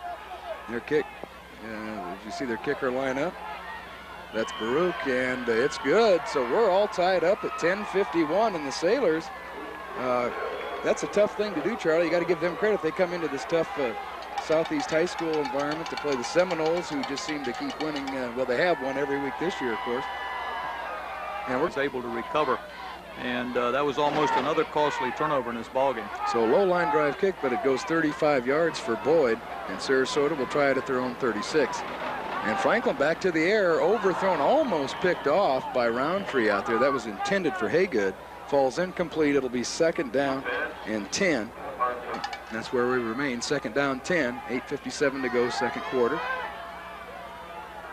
Franklin takes a snap, and that won't do. Reggie Williams, he thought about running, thought about something, but before he could make up his mind, Williams makes the play once again. Well, Reggie Williams got over his wrist injury in a hurry, and he's back in the ball game and does a spectacular job. This is one of the finest linemen that you'll ever want to look at right here. Reggie Williams pursues better probably than anybody that we've seen. Almost gets a face guard there, Jim. Sticks it up, but he turns it loose and makes a tackle on Franklin. Nice play by Reggie Williams. Now, Reggie, I haven't had the pleasure of talking to Reggie, but I would assume here as a junior defensive lineman, if they haven't started already, that phone's going to start ringing. Those college recruiters are going to want to talk to him. Third down, 15. Franklin back to throw. We got a flag down, and he's running for his life. He does get the pass away. He did a nice job just to avoid the loss, but let's see what the flag is all about. Southeast wisely declines the penalty, forcing the punting situation. So three downs and punt for Sarasota. And I think it's going to go out of bounds. Takes a little bit of a Sarasota roll. They still 4:34 left in the first half of this ball game. And the Seminoles like to get this thing back and try to stick it in one more time before halftime. So if you see Franklin, looks like the Seminoles are coming on a blitz, and they might have come too early. We'll see if it was procedure or impatience on that Southeast defense. But they were coming. 5 out at the 10. Looks like Robick's on his way again. No, this time they don't blitz. And McKenzie gets about 3 yards before he stopped. It'll be second down and short. A couple of appearances in that state final game. They're looking to get back again this year with this team. And going straight ahead. Not much room there for the Sailors. Plus we have a flag down, so we better see what that's all about. Franklin when he's tried to throw the football. Second down, 9. Franklin straight back. Here comes that Southeast rush. He gets the pass off and overthrown. Just trying to air that thing out. Really no chance of a completion. And he'll the intended receiver. It'll bring up third down. And they'd hate to have to punt from back here. And the man coming around, that's Ivory Williams, the young freshman. He runs all the way across the field for little or no gain, however. He's driven out of bounds. We'll give him a couple on the play. So it'll bring up 4th down and about 7. Williams runs we see him run across the field here for a 2-yard gain. Well, Ivory Williams is a exciting player to watch, and you said watch out, he's just a freshman. You're going to see an awful lot of that kid in the future with the Sarasota Sailors. He's fast and he loves to carry the ball. Number 32, 5'9", 160-pound freshman. And now the Sailors have to punt from their own end zone. And getting the punt off. And let's see, it kind of wobbly, goes out of bounds. We'll have to see where the officials mark that one. Rick Bell from Southeast. And this is about where the original, I think the original line of scrimmage was somewhere right about here. So Sarasota will get another shot. And we got whistles all over the place. And McKenzie didn't look like he was going anywhere anyway. Let's see what this one's all about. 26-27 points, but Sarasota, barring a huge mistake here, it looks like they'll go in tied at halftime. They've got to be pleased. And not taking any chances. Franklin sits on the ball, and I agree with that call here because that Southeast defense can score on you in a hurry, just like the offense. Well, they're going to take it to the half tied up, and like we said, Coach Howell has to be encouraged for the second half. The Sailors have played well. Southeast have, quite honestly, not lived up to expectations in the first half, but they usually come alive in the second half anyway. And a foot forced to punt again. Well, that's just before halftime, you know, they had that excellent field position. We were talking about that, unable to stick it in. That time, Reggie Davis does a good job, almost makes a spectacular play down there to keep that ball on the playing field after the fine Boyd punt. So Sarasota with their first third quarter possession, and Franklin hands it off to McKenzie, who I don't think he even gets back to that line of scrimmage. That Southeast defense doing its thing, putting pressure on Franklin. And he's going to try to throw it again. And he gets the pass off, and look out, that's McKenzie. This is how they scored in the first half. And McKenzie will cross, or excuse me, that's Ivory Williams. Same kind of screen pass, though. And it was fumbled.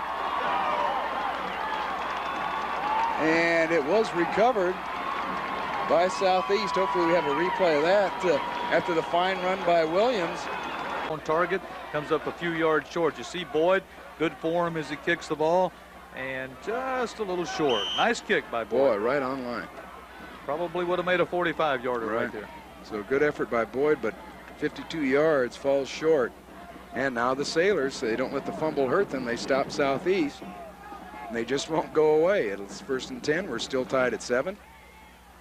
And the first man through for little or no yardage. Peterson on the stop. And let's see if he got anything on the play. We're going to have to say no gain on that one. 2nd down 10. So Sarasota trying to get something going. They only had 4 first downs in the first half, but they had some big plays. Of course, the one big one to the pass to McKenzie from Franklin, 51-yard touchdown. And I thought McKenzie had the ball, but the wide man gets it. And Hines comes up to make the stop, and I'll tell you what, he'll wish he didn't get that handoff. Loss on the play. Jim, right now the Southeast Seminoles are just getting some absolutely terrific play up front from their defensive line, from Peterson, Hines, and Reggie Williams. You see this time Hines comes through. He makes a stop. It's a loss for the Sailors at 3rd and 13. Play prior to that, Peterson busts through, makes a nice defensive play. They're doing a good job right up front. So 3rd down 13, and Franklin doesn't have a chance. He tries to get back there to pass, and the Seminoles all over him. And we got a few tempers flaring, and that'll happen on a sack like that. Jeremy Richardson got back there. They sent everybody, and Franklin had to pay. Well, Jerry Richardson comes out of nowhere right here. Of course, Franklin is losing his footing a little bit anyway. Robich is in there on him. Good job by Richardson and by Robich. And they drop him down. It's 4th and long now for, in fact, the guy had to punt out of the end zone, Jim. Yeah, back there about the 10, 4th down, we'll call it 20. So Southeast again on the verge of great field position. Bounces the snap, almost blocked. Nice effort by the Sarasota punter. Gets a decent roll. Still going to be a short punt. bad field position. Carl Hines on about the 10-yard line to start this drive. Man in motion is Williams. Franklin's going to throw, and here comes that screen pass that Charlie just mentioned, but a fumble down there by McKenzie. And we're going to have to sort this one out. It looked like a lot of Seminoles around the ball. They said the ball was dead. You hear the official shouting down there. McKenzie got hit behind the line of scrimmage. That thing flew out of there. Carl Hines, obviously a white shirt, falls on it, and they recover their own fumble. Now Franklin's going to try it from his own end zone, really living, and intercepted. Touchdown, forget it. That's Reggie Davis with the thank you very much touchdown. And just like we thought, now that Southeast defense gets a little tougher, the offense, and now Southeast starting to finally pull away with a 4-yard interception return. Well, And now Sarasota now gets uphill for the Sailors, trailing 21-7. 2:47 to go, third quarter. It's still raining, not as hard as it was earlier in the game, but it's still coming down. This defense has kept Southeast in this ball game all night before finally Andrew Jackson runs that touchdown in, and then how appropriate that the defense would score a touchdown for Southeast. Really, as well as they've played. Franklin with a pass complete to Haygood, who breaks the tackle, and now Haygood is off to the races, and he's going to be dropped down at the 39-yard line, so Haygood comes right back with a 40-yard reception. Herbert Haygood, his first catch of the night. So just that quickly, Sarasota has decided they're not going to go without a fight. Everything that they've made has been on short passes. You see Franklin, he just dumps it right over the middle to Haygood, and the tackle's missed there. Timmons can't wrap him up, and Haygood takes the ball and just keeps on running with it, and finally he's brought down by 3 or 4 Seminoles, but a nice gain for the Sailors. And Haygood, just a freshman. And going nowhere that time was McKenzie. Stopped right as he got the handoff. He's actually going to lose some yardage. Getting back there first for Southeast was Carl Hines. He's been all over the field tonight. Carl Hines has done a good job all night, and that's no exception here. He doesn't change a thing. You see him, he just really puts the smack on Brian McKenzie and drops him for about a 2-yard loss. Bring up second down, 12 for Sarasota. Less than a minute and a half to go here in our third quarter. Ivory Williams, the young freshman, coming out wide to the right. 2 freshman receivers in there for Sarasota in Williams and Haygood. And now Franklin running from the pressure. Look out. He avoids Chauncey Green, but then he goes down anyway. Made a move and then slipped on the field, so he's going to lose a lot more yardage. About an 11-yard loss on the play for Franklin. Well, watch Chauncey Green just keep the pressure on, and of course Franklin trying to dodge him, and on that wet field falls down. Once that knee hits in high school football, you're down, and so they're in bad shape now. The Sailors are looking at a 3rd and 22, and this Southeast defense has caught fire. Well, if you like defense, you can call for a copy of tonight's game at Paragon Cable, 748-3816. Do that during business hours, and of course, as we look at Fausto Laser, the defensive coordinator there on your right. You can call for any of the games that we've had this year. And look out, Chauncey Green with another sack. Forget it. James Franklin may not get up after that one. Got the blind side on Franklin, and it was just a green light for Chauncey Green to just pop him right here. Take a look. He just blitzes in and really punishes Franklin this time. He doesn't even have a chance to cock his arm, for Chauncey Green is right in there and makes the tackle. Of the night. Well, watch Covington here, but you also got to be impressed with the speed of Gates and Sebak. Watch this. He just doesn't give up. Sebak doesn't.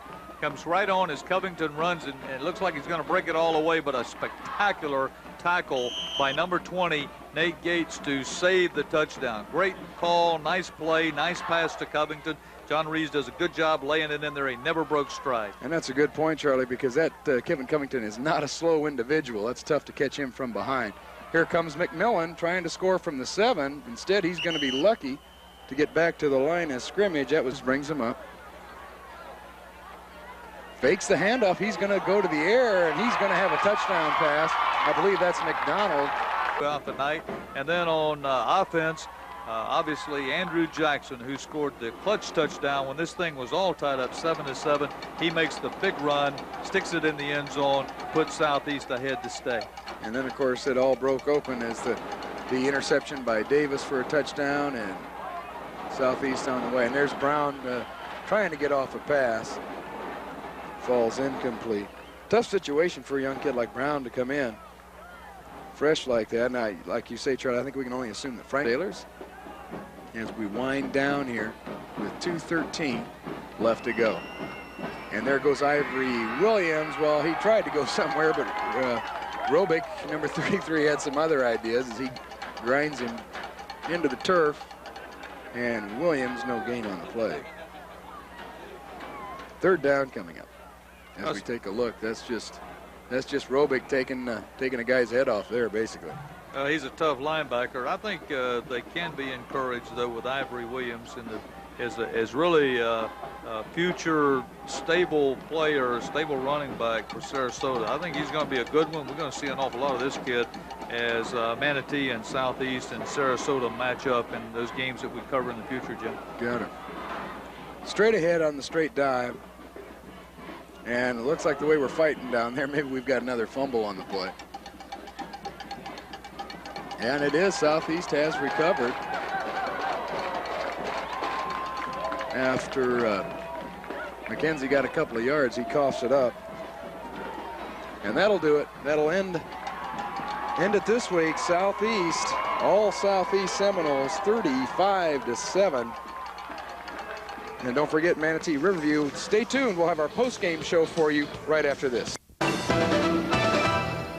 We're getting set here for a great matchup between the Southeast Seminoles and the Orlando Evans Trojans. And Bob, this is just one more test for the Southeast Seminoles as they've now going to take on their third giant from the 5A classification, and they're hoping the outcome's like the previous two.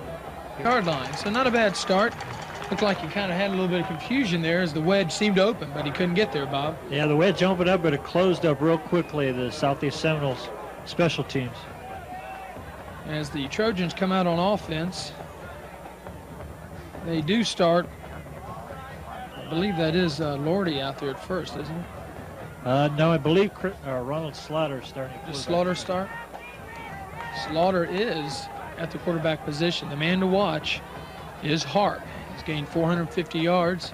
It's a fullback dive right up the middle. And maybe one, maybe two on the play. As the Southeast Seminoles, as they're known to do, no doing up the middle. That'll bring up a second and about 8 yards to go, Bob. That was Hubert Owens, the fullback, trying the middle. Got, as Chad said, very little. Looks like he got a gain of 2 on that. We'll be liberal and give him 2 on that. Owens himself has rushed for nearly 300 yards. He averages about 9 a carry, and the tailback Harp averages a little over 10. So it's going to be impressive to see how this offense stacks up. And they're going long right off the bat, and it's out of bounds. He was covered on that play by Charlie Brown, who has excellent speed and has played an excellent defensive secondary for the Noles this fall. It's interesting, Chad, that looking at the Evans statistics, that their leading pass receiver has only 5 catches, but he has 200 yards. So when they connect on a pass, it tends to be a long one. Goes a long way. This is a draw up the middle, nothing doing. As you get yourself in a long situation against the Seminoles, and you might as well get your punter warmed up, as what happened there. Nice 2-yard gain perhaps, but it's 4th and 6. And Orlando Evans' first possession of the night ends. And a round there, a fake to McMillan. Warrick ran around. They couldn't tackle him. He was hit around the 20, inside the 10, to about the 8-yard line. And Southeast is on the move here, Bob. I was going to say, that was an excellent run, but you also have to take some credit away from Orlando Evans. That was very sloppy tackling. Nowhere to go there. Maybe a couple yards on the play, as they just tried the strong pitch out there. Gets down to a little outside the 5. And I think the Trojans are still reeling. They're trying to catch their breath here. As the first 2 plays from Southeast, big gainers. They're now down at the 5-yard line, 2nd and goal. And Orlando Evans has to figure something out here quick, Bob. Yeah, I think you're right. The the Trojans are back on their heels right now, trying to figure out what it is that just hit them. There is a ball loose, and that always helps, as McMillan was inside the 5 grinding for the yardage, and the ball must have slipped out. And Orlando Evans gets the big turnover inside their 5-yard line at the 2. But I tell you what, with the defense that the Seminoles have, this may not be the thing they wanted at this particular time, as they're now going to have to grind it back out of there. No, for the Seminole defense, this is ideal, but I know Paul Meckley is very disappointed in that. Last week at Port Charlotte, the same thing happened. They fumbled on the goal line. Same kind of play, Dyrell McMillan trying an extra effort to get into the end zone. They've got to know that they've got to wrap that ball up when they get down there. McMillan going for the extra yard, gets the ball knocked away from him. As we see once again, Slaughter is out with that huge offensive line. He's back to pass, has a little bit of time. Going downfield, the man is open, but he overthrows him. And the program, that pass was attempted to number 20, George Ross. Have a feeling that there's been a number change. That I would say that's probably what Marcus Gines, their leading receiver. As this is a nice cutback job, and he does pick up the first down. I believe that's Owens on the run. It's number 32. Actually, it's Tony Barnes. Nice job of cutting back, similar to McMillan, just not quite the room that McMillan had to operate. But that's a big first down for the Evans Trojans as they get out of their own shadow of their own end zone there and get out near the 15-yard line, out on their own 14. So that was a big play for Evans, as now they line up. Maybe a little bit more traditional setup here for him.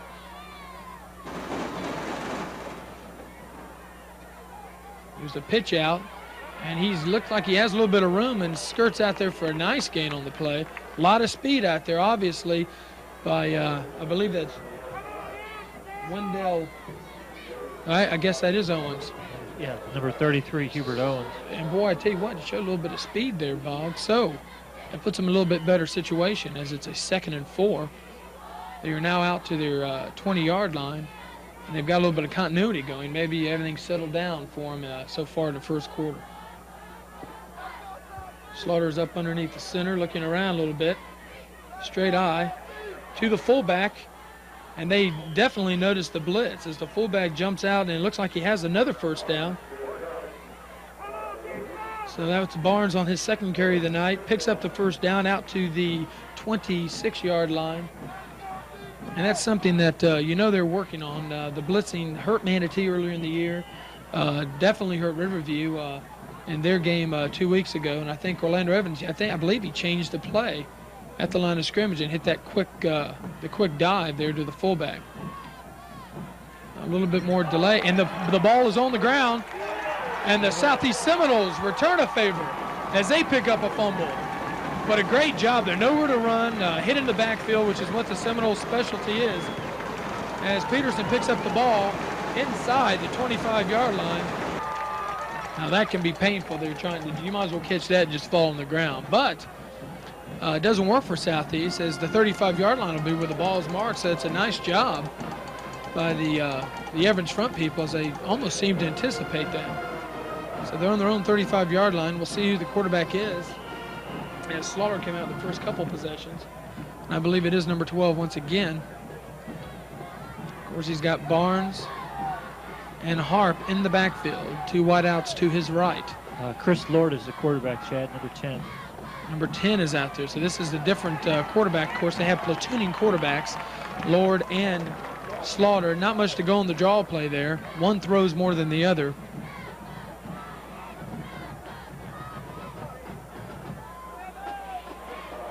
No gain on the play for Harp on that. Time as the Southeast Seminoles were expecting that draw play.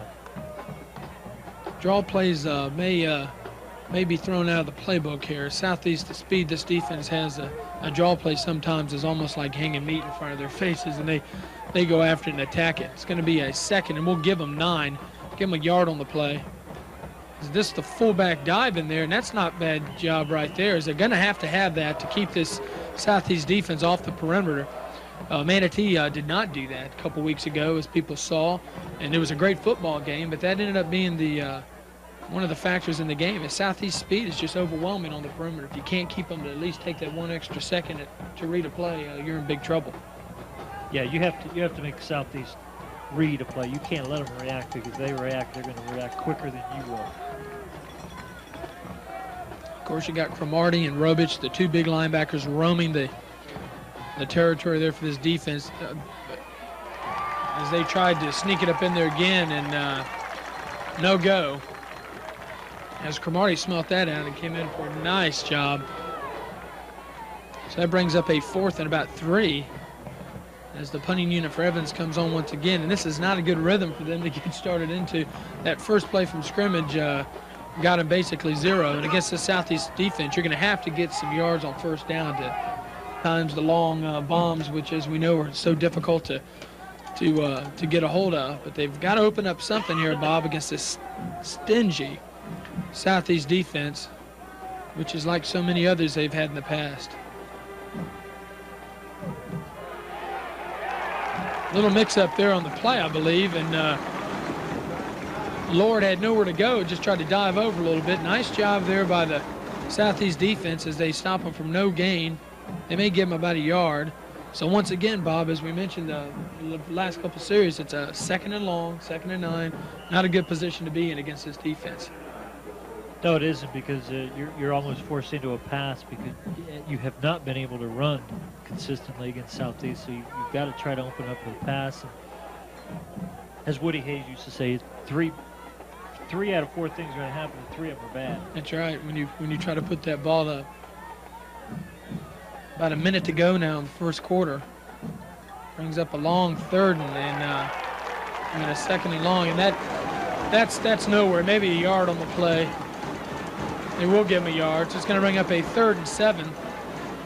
Maybe a long 7, a short 8.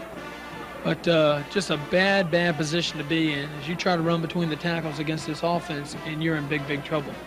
That was Rich Robich that introduced himself to Tony Barnes on that last play. Robich is a very social player. He loves to introduce himself to many of the offensive players for the opposing team. He just does it in a rough way. So we now have a 3rd and long, and Robich sneaks up again. There's an all-out blitz, and he has nowhere to go. And I'm not sure what they were trying to set up there, but it didn't work. So that's back to their 20-yard line. Nice job by the Southeast defense as they swarmed all over Lord as he had nowhere to go, and now he walks back to punt. Got the first down. So they're about the 3-yard line and goal to go as Robich is in with that power eye situation that Southeast has run for years. And off to McMillan, and nobody meets him to the goal line, and they pound it in. And Southeast right now is just taking control of this ball game. It's now a 13-0 lead with 9:32 left in the half. And Evans, I don't think has ever gotten into this ball game. It started out by they had to punt the ball. The big run by McMillan to start the game off. The big reverse. They had a little bit of a reprieve there with the fumble, but they gave it right back. And since then, it's just been all Southeast. And I would have to say, and I don't think I'm stepping on the limb here, Evans is in trouble here, Bob, tonight. Down 2 touchdowns and a defense like Southeast. It may be a little bit too much to ask to come back from this kind of lead, although it's still early in the second quarter. What? And as they keep putting themselves in bad situations. So it's 1st and 10 from their own 11-yard line. They've got to get something started here. As they pitch back to Harp, he tries to cut upfield, a little bit of running room.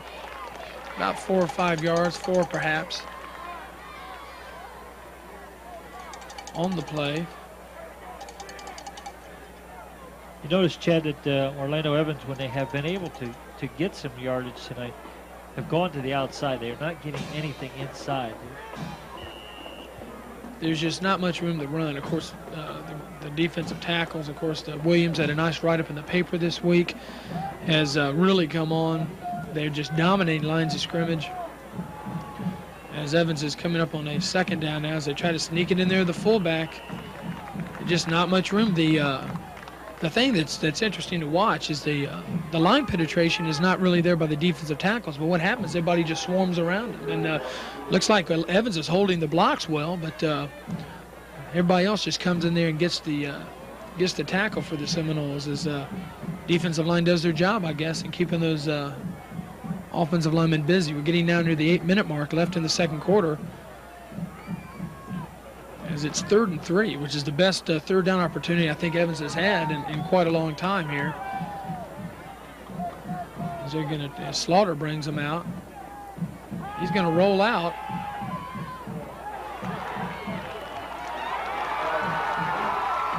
Thought there's an interception there, but they didn't give it to him. But an incomplete pass nonetheless. And Evans is, it's not looking good here tonight. As this time a little bit better kick, but it's a line drive as Cummington lets it roll, and it's going to keep going. As he's going to try to pick it up, and he fumbles the ball. And Evans gets on the ball at the 20-yard line, and that, I was about to say they needed a break, and for Covington to try to run back there and pick up the ball was obviously a mistake. As when the ball goes by, he just let it go, especially with a 2-touchdown lead. So now the Southeast Seminoles defense is with their backs against the wall, and this is the first time Evans has been in Southeast territory, comes via the fumbled punt. Actually, I don't think he ever picked up the ball. If he did, it was for a split second as they're on the 19.5-yard line. And this is the kind of play you don't want, Bob, because this can change the whole momentum of a ball game. That's right, Chad. We were just talking about how Southeast had dominated the game, and now they're giving Evans is knocking at the door. They could close the gap to 1 touchdown and be right back in the game. Slaughter still the quarterback. So going back to pass into the corner. And it's caught back there. No, it is not. One saying touchdown, one saying no. We're going to have a discussion here, I believe. Catch over there on the sideline. The kick is going to slide. No, it's to the right. So that doesn't help him. So that was number 43 on the kick, Jamie Ambergy. As we're ready for a kickoff. He's going to go about the 12-yard line as he tries to cut outside. One man to beat, and he's got it. And he is turning the corner. And that's number 6, and he may be gone. And he is going to coast into the end zone. Unbelievable. That's the strangest looking kickoff I've ever seen. Almost looked like he stopped. Brown got the ball. I thought he was out of bounds here, but no call. And he just almost jumped. A fumble at this stage of the game, down 21-6. Evans needs possession and points. There's movement there in the plays. This isn't going to count. Puts the ball back on the 19-yard line for Evans as they seem to be sliding more and more out of this ball game. They had the big break, turn around and give up the kickoff for a touchdown. So they're right back where they started. Actually a point worse. And here's the speed, and nice job. That is a man who can run out there, folks, and I don't know if you noticed it, but there's Brown and Davis who closed on him like he was standing still. And that right there may be the big signature note on that Southeast defense, is that you can do very little against them. And I think the big play is almost out of the question as far as going the length of the field, because they're going to run you down. Maybe the biggest play of the game here, Bob, coming up for Evans. As it's a 3rd and short, and they've got to get this to keep any kind of momentum going for themselves. It's a long count here. Nowhere to go, folks. And yeah, this is the second best field position Orlando's had tonight. The other one they scored on, but haven't done a whole lot on this play. Everyone plays in the backfield, so now it brings up a 3rd and long. As they throw it out in the flat, a missed tackle by Robage, and gets down to about the 30. Going to mark it on, looks like inside the 40. They're only going to pick up about 3 or 4 yards from the original line of scrimmage. Robage was out there, just couldn't wrap up. So now it's a 3rd and 8 from the 38-yard line. So here's Evans now with it may be in 2-play territory here with 2:52 left. They're down 21-6. It's a 3rd and 8. Slaughter still in at the quarterback position. He got a straight eye. He's going to go back to pass. And he's heaving it downfield. And it is almost intercepted by number 2 back there. Evans, I think, has almost dug too much of a hole to get out of. I believe that's Lord up there underneath the quarterback now as they rotate several times. He's running for his life. And that's Robich all over him. And that's the end of the first half, folks, as it's been a dominating first half full of a lot of mistakes, but the Southeast Seminoles with a 27-6 lead.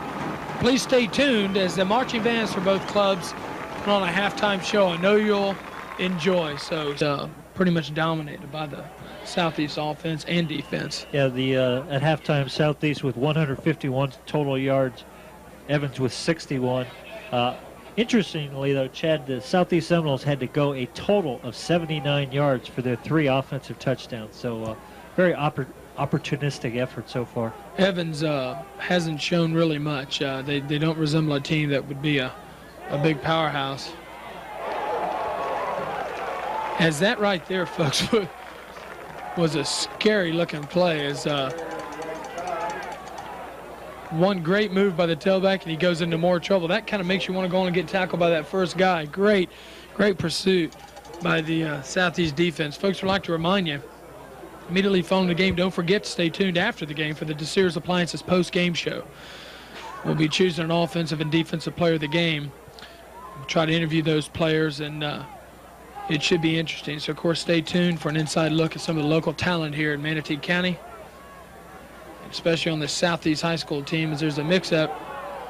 And it's a broken play, but fullback is still running.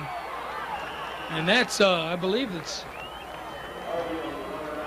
Tony Barnes, I believe.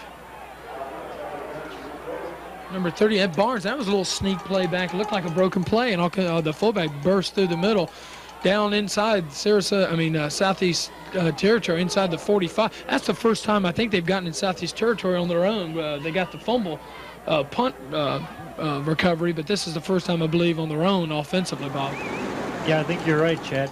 They've only been in Southeast territory twice. They scored once and did not score the second time. Pitch back again. They're going to try to pound it around, and a nice cut back there, but nice. That's the best gain other than that play, the previous play of the night. So they get out for a nice 7-8 yard gain. And we mentioned the first half they weren't doing that. They had to do something on first down, to give them an opportunity to run anything on second. So now that does. It's a second and about 3 yards to go inside the 45-yard line down to about the 42 of Southeast. So although it may be too late, looks like Evans has opened up here a little bit. But of course, the way they've been putting the ball on the ground, nothing's a sure thing, as Lord is at quarterback. He takes a snap. There's the fullback, another open gap, and he dives inside down to about the 30.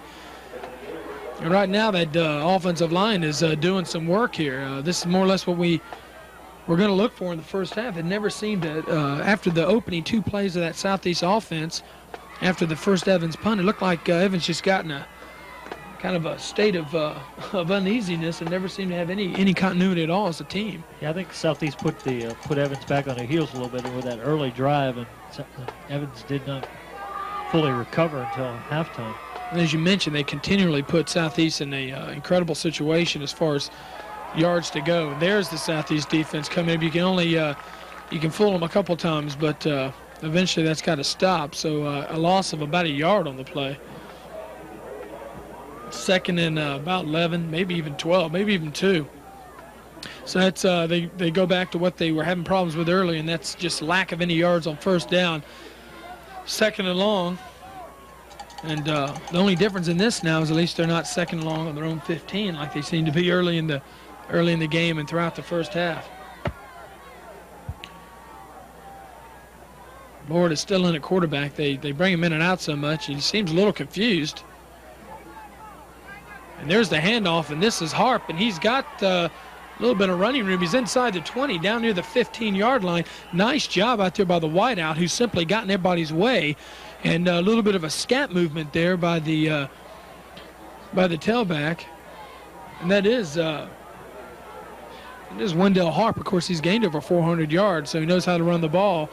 And a couple first downs in a row, some big plays, and all of a sudden, 9 minutes to go in this third quarter, Evans is trying to get themselves back in this ball game, Bob. Yeah, this is the type of offense we expected to see out of Evans tonight. As we said, I think Evans got a little bit out of sync there early with Southeast throwing some things at them they maybe weren't ready for. Again, right up the middle, and I'm just outstanding job there. Southeast Seminoles are on the ground in the backfield, just missing the ball carry apparently inside the 10 to about the 8-yard line. And Southeast may start wondering what's going on. I don't think this has happened to them so far this year. It's at 2nd and 4 now. Another big gain on first down. So you've got a second on around the 9-yard line, 8-yard line, and Southeast defense a little bit back on its heels now, Bob. Yeah, Southeast has to be wondering what happened at halftime. The momentum has clearly shifted. Once again, there's Lord underneath the same type of play, and even if it's red, it seems like he's getting just incredible offensive line surge. And Southeast pretty much knows what's happening, but is underneath, straight eye, and the ball is snapped behind him, and Southeast will get the ball, and it's picked up, and is Davis, and he is on his feet, and this game, folks, is over. No flags, and you know, they say to be a championship team, you've got to have not only a great ball club, but lady luck. And I think that luck is shining upon the Southeast Seminoles so far in this early campaign here in 1993. As Evans shows up at halftime, drives it down the throat of the Southeast defense. 75-yard return on that fumble recovery. Of course, the Southeast defense ever present to pick up any loose balls. They're going to go for 2 here as Reeves rolls out wide open to the back of the end zone. Nice catch.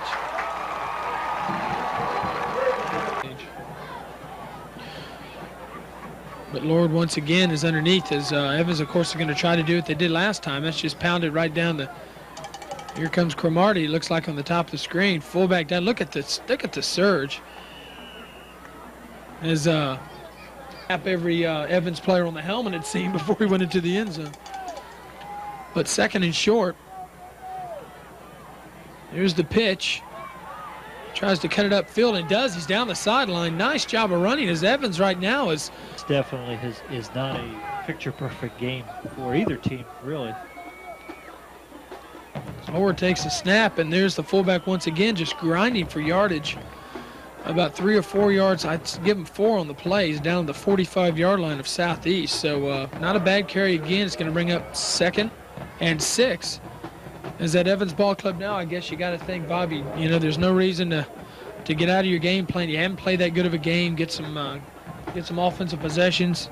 Try to drive it downfield like you did before, and at least get some points on the board. To put this Southeast offensive effort into a little bit of perspective, Orlando Evans gave up a total of 27 points in the first 4 games. About 2 yards on the play as they went right into that Southeast blitz. Williams and Robich in on the play. That was number 33. I believe that's Owens. Hubert Owens. Of course, some of it can be attributed to that 35-6 lead. Of course, it's 27-6 at halftime, but 27-6, that's what surprised me. That's when big play and looked like a face mask that is not called, but they finally drag him down. He's inside the 40, down to about the 36-yard line, and right now Southeast just can't stop this this running attack by Orlando Evans, but a little too late as they impressed everybody by driving downfield once earlier, I think just a couple minutes ago, Bob, and proceeded to snap it through the quarterback's legs down at the 6-yard line going in. And, of course, not only was that the problem, but it was picked up by Southeast in return for a touchdown. So Lord is driving the ball once again. Keith Cromartie just checked back into the Southeast defense, number 51 linebacker. And it doesn't affect you, but when you place the ball inside your 35-yard line 3 different times against Southeast, you're in trouble.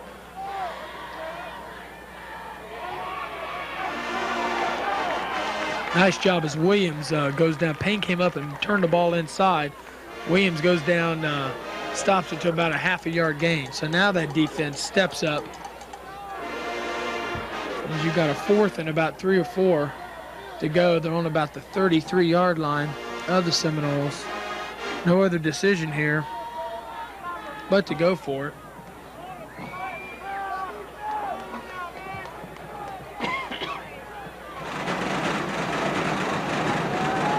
The Southeast crowd is getting into it once again with around 3 minutes left.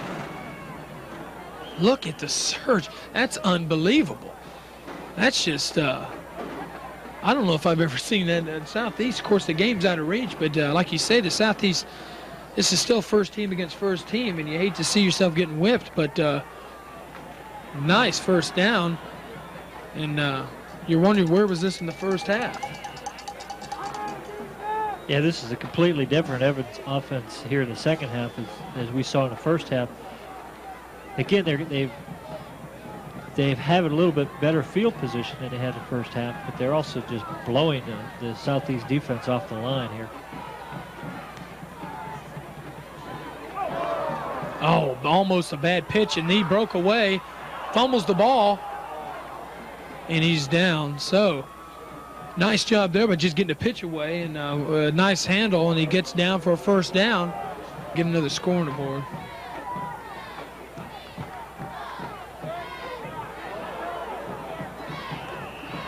Nice job of the defense there by standing him up to begin with, but just good running there as he gets inside the 10 down about the 8-yard line.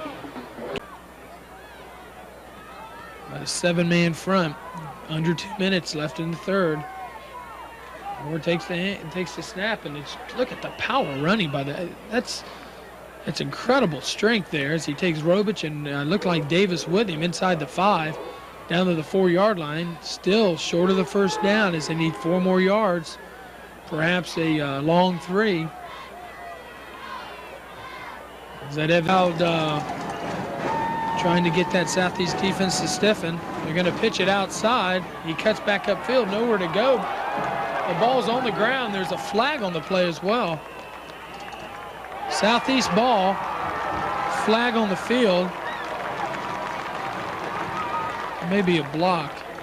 I believe that's on Evans.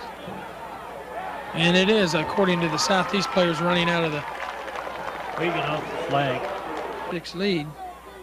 Now we'll see if Evans can keep moving the ball like they have been in the second half. So they go back to pass, and he just falls down. Of course, once came to Hawkins Stadium to play Manatee High School, of course, a couple years ago, and they just don't look like anything like the type of powerhouse we were expecting tonight. Nice draw play. He gets his 11 yards back.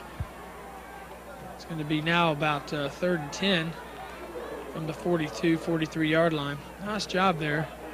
I'm not sure what we would have had tonight for a game. Obviously, Evans has the makings of being a very fine ball club, and this is early in the year. It's not a district game, and it won't affect him very much. But that's a pass taken in around the 20-yard line. So a rainbow pass finally works as Slaughter this time whips it downfield. Been a strange second half here. Right up the middle once again, as you see a little bit of resistance there, a little bit better. Still just great offensive line surge. Here's a straight handoff once again. A lot of opening there. Gets down near the 15-yard line, but short of the first down. It's going to bring up a 3rd and couple.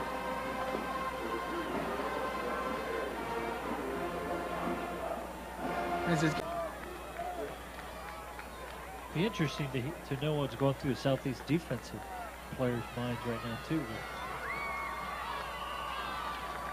Didn't get it there. Maybe gained a yard. I think he's going to give him about 1.5 yards. And he will still be about 1.5 yards short of the first down. Excuse me, it will be quite impressive as Southeast will roll to their, it looks like another victory here with 5:27 left as they try to throw out there, and it looks like a first down. Nice job as Slaughter just whips it out there.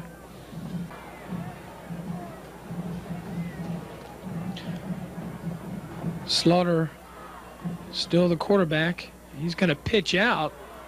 Not much room out there. Picks up a couple yards. At least they're trying to mix it up a little bit.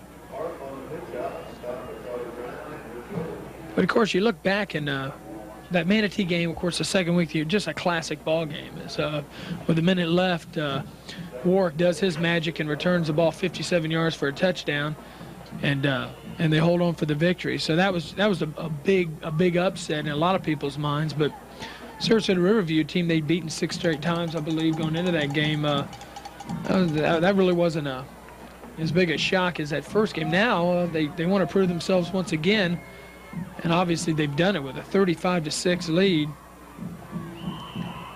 As you see, they drive the ball inside the 5 once again. I believe they've been at the 6 once and inside the 5 twice now, and we'll see if they can finally get something out of it. Now 5 minutes left in the game. Finish it off, which Southeast has done tonight. Evans, after several long drives in the third quarter, Bob, hasn't punched it in. We'll see if they can now.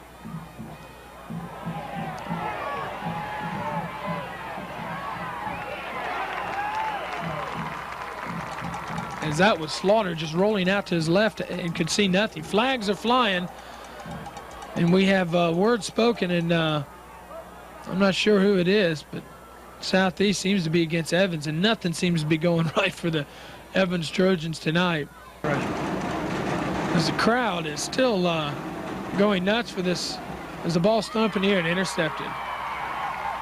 And that was Derek Payne. And we hope you've joined us throughout the regular season. And if you have, you know this Southeast Seminole football team. We're here to cover tonight here in the won their 4A, Class 4A District 10 championship. Southeast undefeated, 10-0 coming into this playoff game. The opponent tonight, the Tampa Jefferson Dragons. They're 8-2 and a pretty strong team in their own right, Charlie. So they got a fine crop of linebackers, Southeast does, with Timmons, Cromartie, and Robich. Not to speak of Richardson, Peterson, and Carl Hines right up front. These guys can be punishing. They can bruise you, and Jefferson will have his hands full, in my opinion, trying to move the ball on. Your quarterback for the Dragons, number 7, Angel Diaz. He's a fine thrower, a 3-year starter, and he will pitch it back to Anderson. That's Jamal Anderson, who does get a little running room outside, up near about the 25-yard line. Give him about 5 on the play.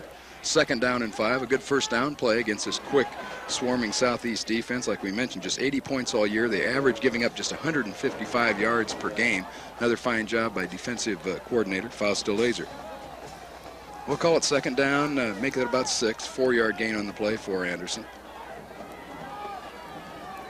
2 wide receivers to the near side of the field, Newman and Carl Pervier. He's number 1, Newman is number 86. And once again, it's Anderson trying that right side again. This time stopped right at the line of scrimmage, maybe a yard on the play. See where they mark his progress. Hitting him first there, Jeremy Richardson, number 4. Also Williams, big Reggie Williams, Charlie mentioned, top of the broadcast over there, also helping make the stop. Give him a couple on the play. It'll bring up 3rd down and 4.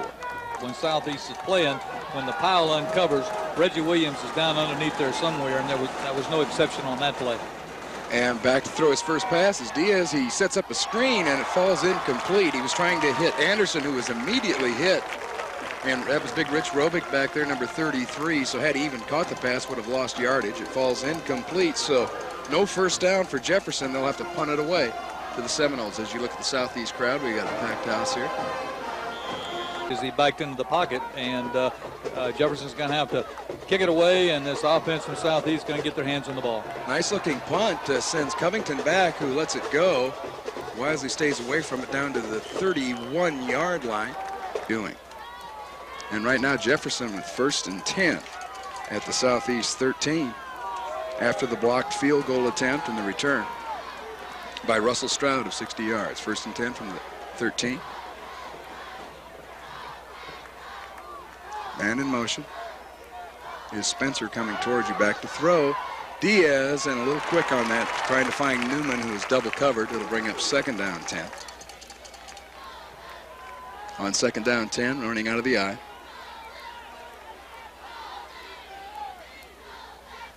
Diaz gives it to the 2nd man, Anderson, and he's going to be hit behind the line of scrimmage. Getting back there to him first is Chauncey Green, number 45. So a loss of yardage on the play. The Southeast defense has responded. Here stands well above most of them on that defensive line. They ought to be able to throw the ball good. And Diaz with the pass, it hit his man right in the hands. That was Newman, who would have still been short of the first down, but he can't come up with it. So the 3 points are gone. We're back to a 0-0 game. 6:21 to go first quarter. And he fakes a handoff to Anderson. Diaz with a little pass out to Spencer. He's got it. He's got room, and he will score. So Jefferson taking advantage of a couple of breaks here. The roughing the kicker penalty. And now the 8-yard touchdown pass. Well, wait a second here again, Charlie. Now we have a flag down. Big clipping penalty, so we're still scoreless here midway through the first quarter. Diaz is the quarterback. The Spencer touchdown of 8 yards wiped out.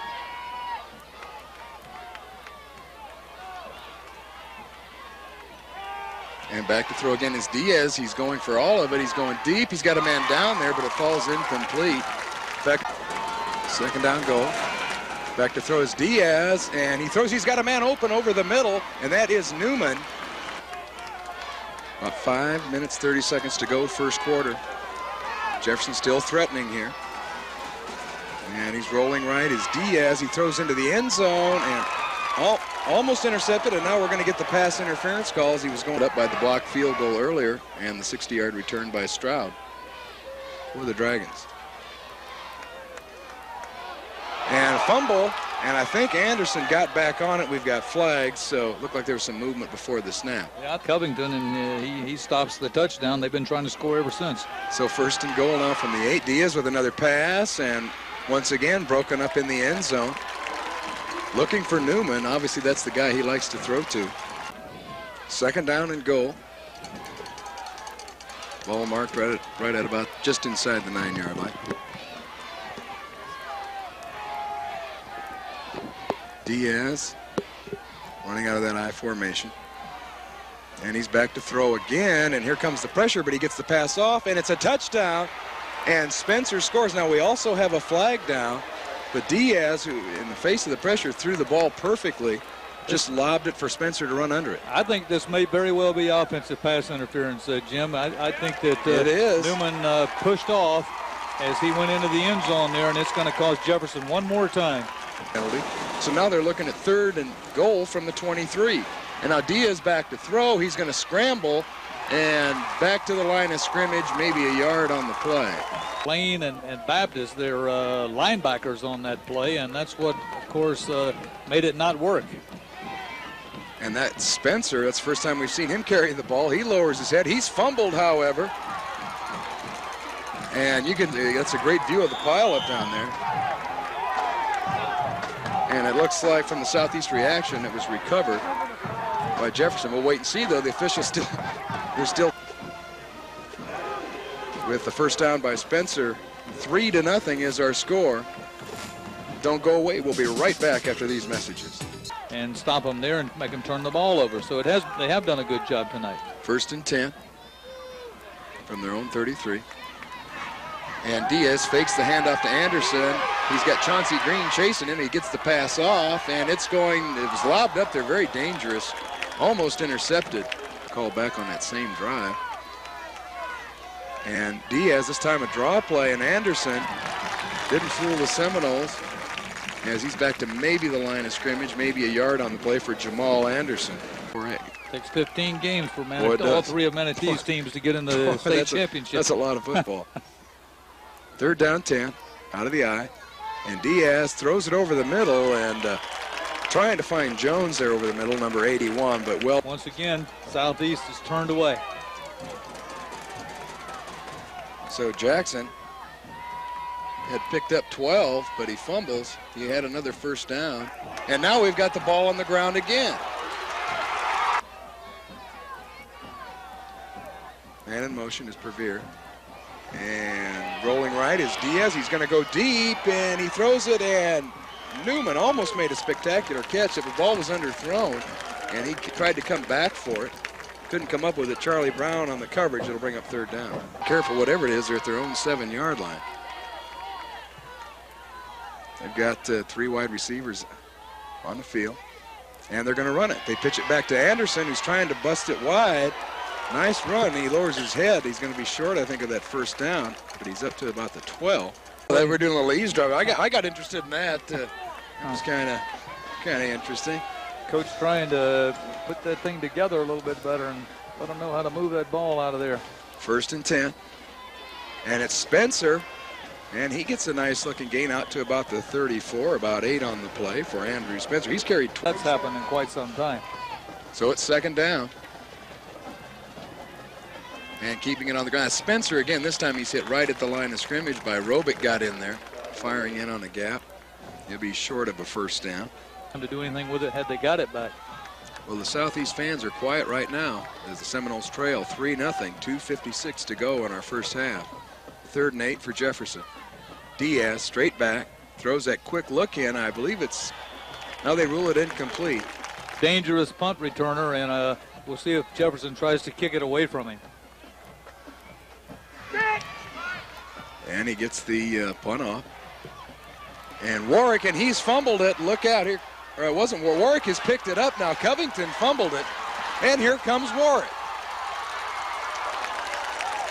And a nice return of about 25 yards. But for Southeast, it's not even so much another possession as it is another chance to return a punt if they force Jefferson here into another punting situation. So 2nd down, 14.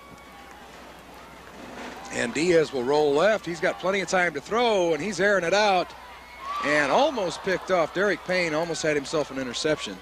Another crack at it here for Jefferson, still hanging on to that 3-0 lead. That's all the scoring we've got to talk about. And the pitch goes back to Anderson. He's trying to string it out wide. He's going to be driven out of bounds. He gets a few. Sending Linus. Oh, and it's snapped over the head of Sparks. He's going to pick it up. All he can do is try to run. Southeast needs to call a timeout. And he's not going to get very far. Let's see where they mark it. At about the 19, so the snap over the head, Hillsborough County. And Boyd can't connect. So right there, Jefferson, I'm sure we'll see them come out and down the ball and hang on to that 3-point punt. And it bounces the snap, but not much of a rush put on, so no trouble for Reeves. And chasing Voncha Thompson back there, who's still trying to make something happen. A nice effort. Cool. They're working real low on his leg, and they're trying to untape him right now to see what the damage is as he's on the Southeast sideline. 1st and 10, Jefferson, and Diaz is going to go right to the air. He's going to be pressured. He's going to get a pass off, and he overthrows everybody. The nearest receiver was Beckham. Complete pass by Diaz. And Diaz, this time he hands it off. And Anderson, not much running room as he to McMillan. He's had a sore Achilles tendon, and getting wrapped up that way as he did on that last running play probably hasn't helped matters any. And Diaz on 3rd and 10 throws it almost complete. Actually should have been caught there. Happened here where Jefferson happens to score a touchdown and the Dragons grab like a 10-point lead. Right. They would really have Southeast in trouble at this point of the game with their inability. That's Rich Robich that's getting up and coming off the field. He's the one that was laying out there, but he looks like he's okay. And that would have been a super loss for Southeast. So we're glad to see that he's all right. And McMillan's still on the sideline over here. They're taping him up right now. It looks like they're trying to get him ready to go back in when Southeast goes on offense after this punt right here. That's a speed taping job down there. Yeah. Sparks gets off a low line drive kick. Warrick fumbles it at the 49. He picks it back up, and look out. Warrick. And Warrick, great return. So Reeves with his first interception, and now keeping it on the ground and barreling straight ahead, getting some yardage. About 5 on the play. And that's Spencer. Thompson picks one off. Right back for Tampa Jefferson. And we're stuck on 3-3. Time running out in the 3rd quarter. And keeping it on the ground, I believe that's Spencer once again. And maybe a yard on the play. It'll bring, no gain on the play. It'll bring up 3rd down. after a whole game, wouldn't it? He probably walk home. He'll drive home that way. He'll have to move the seat back in the car. On third down, lobbing a little pass.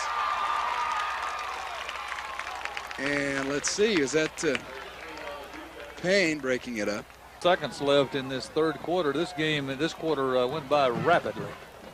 And Sparks gets off the kick. Mr. Dangerous. Look out, Warrick at his own 30 and out to about the 37. Decent return. My brother Larry sent me this videotape. It won't play in my VCR. It won't play in my neighbor's VCR. It won't even play in Larry's VCR. Frankly, I'm worried about him. He should have gotten the Panasonic Palmcorder camcorder. Its tapes play on all VHS recorders. Now get the new Panasonic Palmcorder at the Sears for just $6.99. Its tapes will play in your VCR. And then it gives those defensive backs a chance to run under it. And the second man through, Anderson, and he's coughed up the football. And let's see. Well, somebody knocked Anderson's teeth loose right here. I guess. I mean, when he hits, it's hard to tell. Let's see. Looked like maybe Peterson comes under there and absolutely knocks his false teeth on the ground. That's just one heck of a hit by Chris Peterson. Knocks the ball loose, but they're able to fall back on it. That's the third fumble that Jefferson's had. Now they've recovered all of them. None of them have hurt them. No gain on that play. Second down. Man, what a hit Chris Peterson put on him. And now Diaz back to throw, and once again off the mark. That's what happened to him earlier in the game. So third down and 10. Diaz back to throw again. We have a flag down immediately as he tries to go deep, and he overthrows everybody, including punt. Warrick and Covington back deep. A dangerous pair. Gets the punt off to Sparks. And Covington muffs the punt, and it's still loose on the ground. And let's see what they rule. I haven't seen an official rule yet. I think Jefferson has it. Yes. As Covington fumbles the punt. We're going to take a break. Don't go away. 10-3.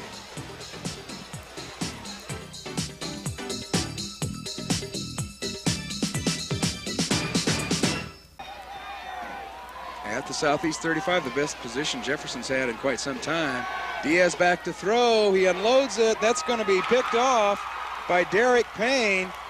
And Purvey catches him from behind, or Payne might have taken it all the way back. Back there when Southeast is on offense. And straight ahead. And Jefferson, this might be their last hurrah. They have time. They're midway through the fourth quarter. Trail 10-3, second down, 7. 3 wide receivers to the near side, and that's where we go. And it's caught this time. Newman on the catch up to about the 14. He still appears to be shy of a first down. And Diaz fakes the handoff, throws that little screen. Now it's complete to Spencer, but he's going to lose yardage. And that's Alfonso Roundtree, who puts the big hit on Spencer, who made the catch, but he's going to lose yardage.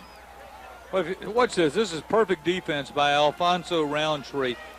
Sticks as Diaz turns and makes the throw, and it's a pretty good throw. And of course, Roundtree just comes up and takes it away. Only 4:15 remaining. Right, Sparks, he fakes it. He's going to throw, and it's dropped out there, and that would have been a first down. Well. And we also have a flag down, so maybe that was coming back anyway. No gain on the play for Spencer. But the clock continues to run. We approach that 2-minute mark, and barring some kind of offensive miracle by Jefferson, who has not even gotten a first down here in the second half, Southeast is going to win this first round, and wait to see who wins that Fort Pierce Westwood Naples Barron Collier game. Second down, and pass is complete. Newman makes no, it falls incomplete. Looked like 1:41 left.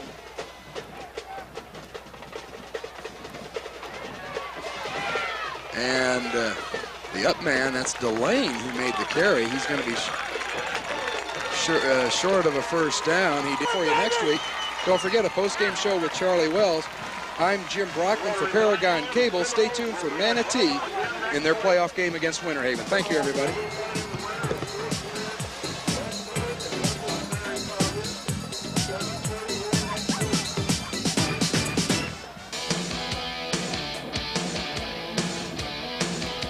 Paragon Cable proudly brings you the crosstown rivalry that also represents a battle for the district crown. Change there, nothing new.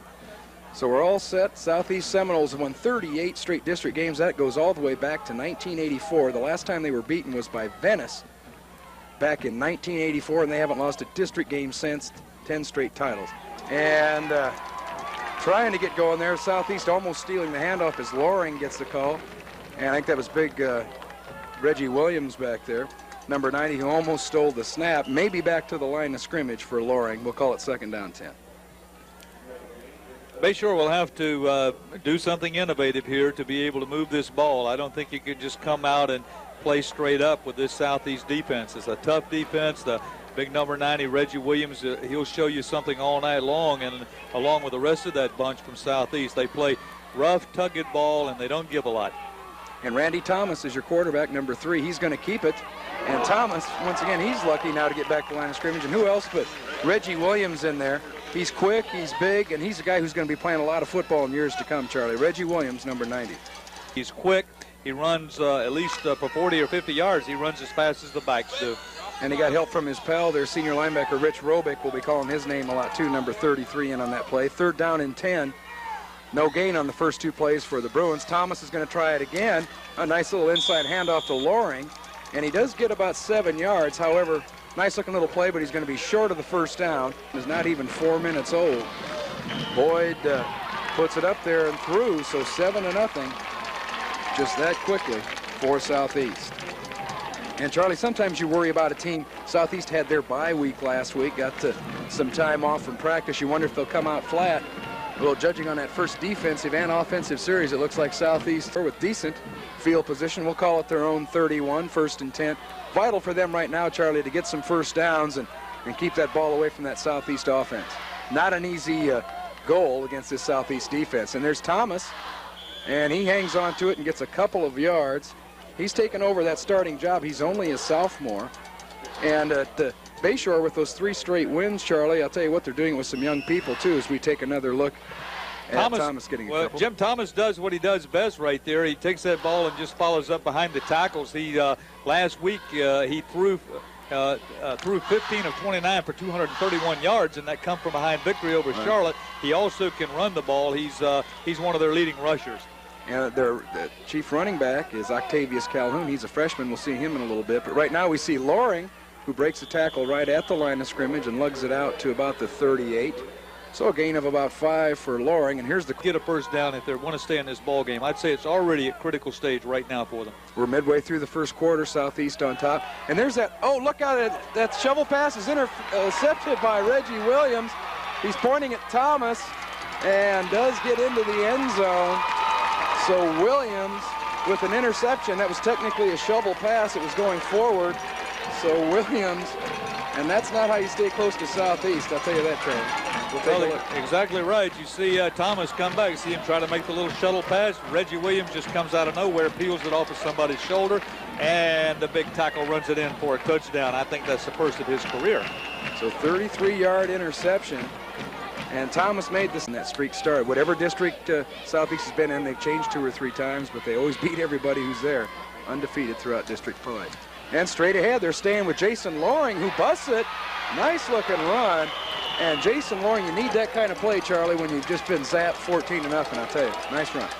That is really a big play by Jason Loring right there, because they're kind of demoralized after that pick that goes in for a touchdown by Reggie Williams. And so Loring just takes the ball. Watch this. Comes right over the left side and cuts back to the near side of the field. Well, we missed him there, but it's a nice run. See, Loring just keeps on. Now, he's a powerful guy, carries the ball real well, and almost broke that one for a touchdown.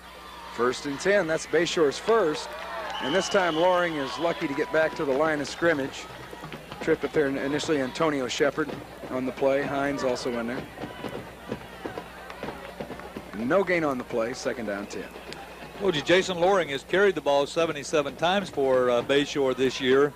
And we told you about the 373 yards that he's gained. And really, that doesn't tell the story, because I don't think that Jason Loring and the rest of that Bayshore offense, they didn't start gelling until about that 5th game. So you really can't tell. You almost have to write off their first 4 ball games. 2nd down 10. Remember, they lost their first 4. They've won 3 in a row, 2 district games. And that's Robick wrapping up Loring. They're sticking with the inside man. Robick makes a stop, but Loring gets 3 before he does. But now that tough 3rd down and 7. That's what the Bruins are facing again. And Thomas, after that first trip to the air, we take a look at Loring. Well, Loring just comes back between the center and the guard, and just carries it right straight up, just grinding it out. And this is when they have to throw the ball, this is where they can get hurt. And when you got to throw against Southeast, I mean, you can really get demoralized. So Thomas, remember, he threw the ball 28 times last week, unheard of over at Bayshore High School, but putting that ball in the air. And here comes Thomas, and he's going to try and turn it around, but Jeremy Richardson had other ideas, and he swamped him back there. Thomas getting up kind of slowly as he's dropped back at the 35 and back for a loss of 3. So 4th down and a bunch, and that was almost blocked as Boyd kicks out a line drive there. Down to the 20, and breaking a tackle coming back is Brian Wood. Nice return. So a decent return by Wood. 36-yard punt, and we've got a flag. We better check that out first. So at least the Bruins avoid that 3rd touchdown and get the ball back. And it looks like a penalty against the Bruins on the return, so that'll hurt their field position some. But will remain their football. Flipping on the return is our preliminary signal. So tough to come over here and you start making a few mistakes, get a couple of punts partially blocked.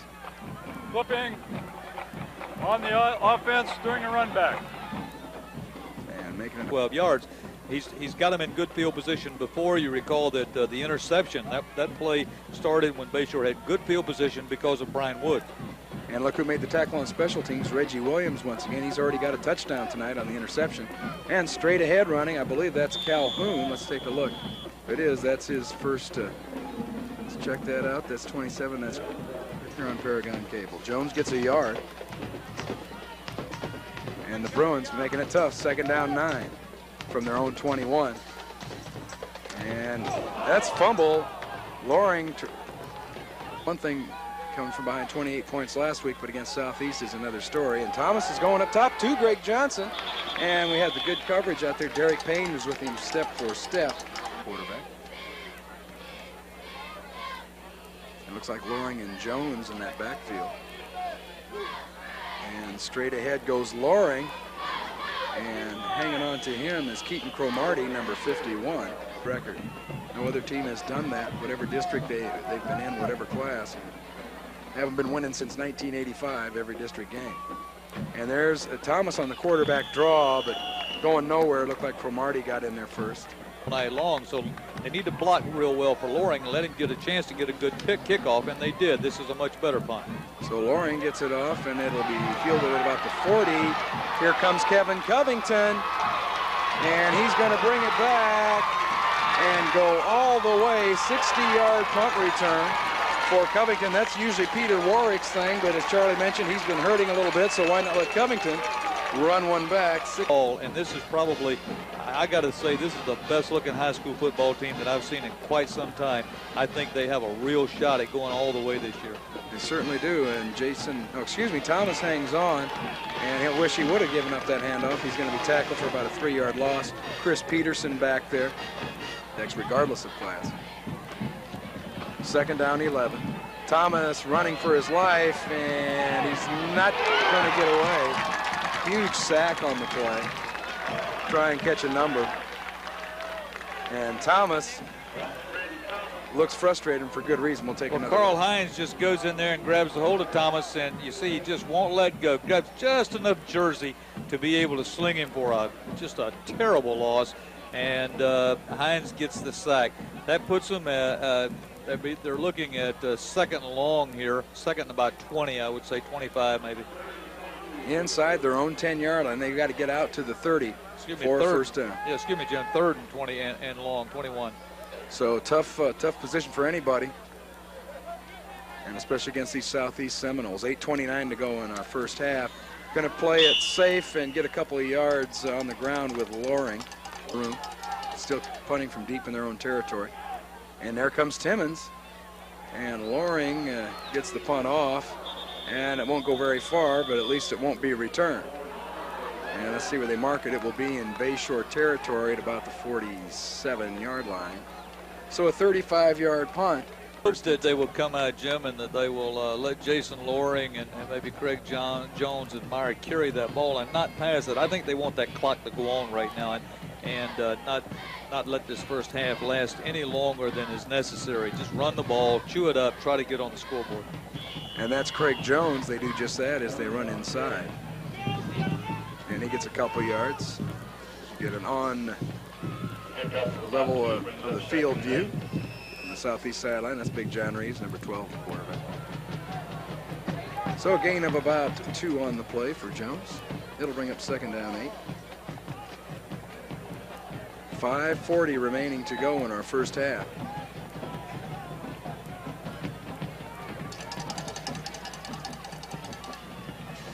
Second down 8.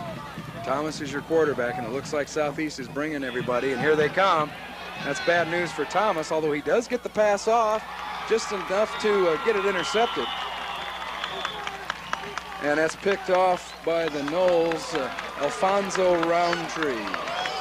So Thomas, 3 passes tonight, 2 interceptions, the other was incomplete. Alfonso Roundtree, you see, defensive back, 5'11", 168-pound junior. He just comes out of nowhere to pick off that Thomas. But yellow was his color, huh?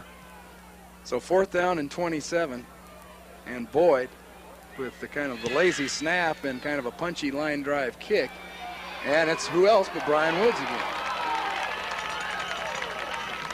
So about a 30-yard punt.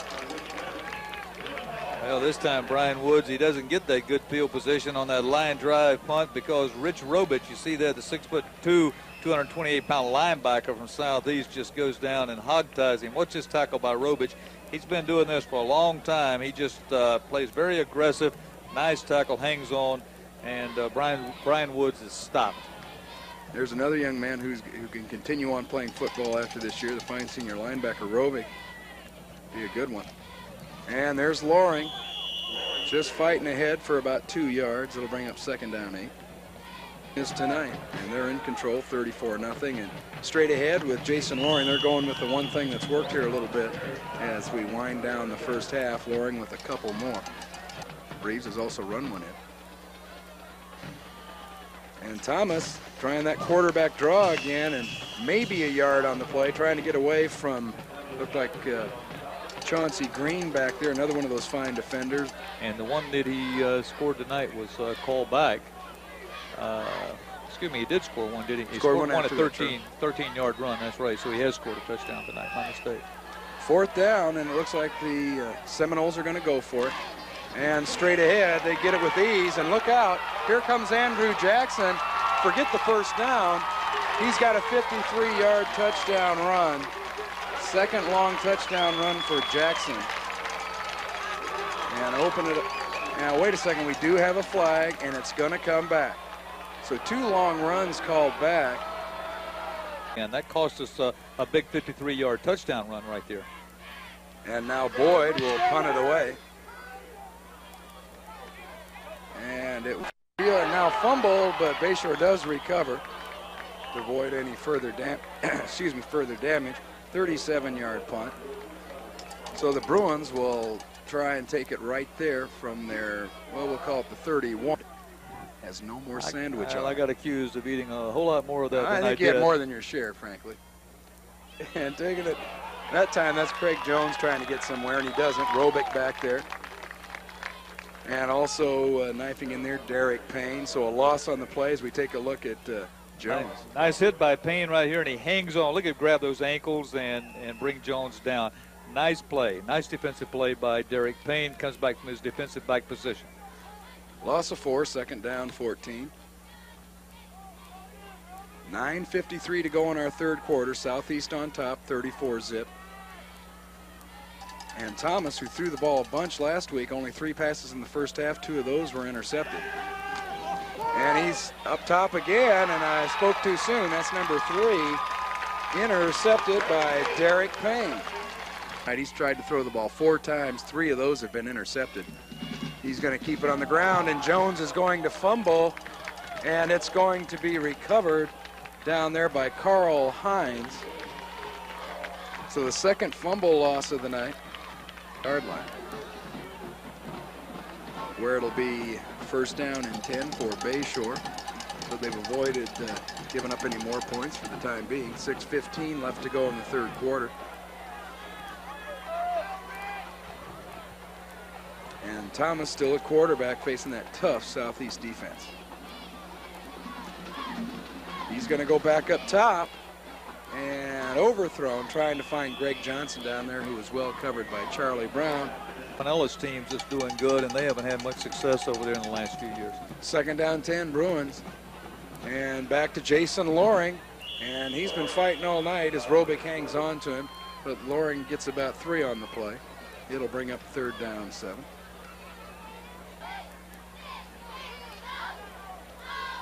And he's going to try and roll, and Jones juggles it but hangs on and turns it upfield. I think he's got the first down. So a nice effort. And Jones and Bayshore with their second first down of the night. Well, Jones does well to maintain his poise here and hang on to this ball. Watch him, he juggles it again, and it just kind of right up on top of his helmet, back down on his face guard, kind of slides around, and then he holds on to it and brings it in for a first down. And just really a good concentration there by Greg Jones. We're trying to at least get some points on the board and avoid the shutout. Of course, they were shut out earlier this year by Manatee. And there, I think we got another fumble. Wait a minute. Yes. Yes, we do. And Williams again recovers a fumble. And getting up slowly there is Williams. He's not going to see these type of teams, and they're looking a little lackadaisical here in the second half, maybe a cause for concern. And straight ahead is Jones. He's going to fumble it again. They're going to call it dead. Back where he was hit there initially by Keaton Cromartie. Second down 7 from the 23. Thomas, he's going to pitch it, and Jones is going to try and get somewhere, and he does get a couple. He runs into Charlie Brown across the way, but we'll give him a, and we do have a flag down. Who used to be the quarterback for this team?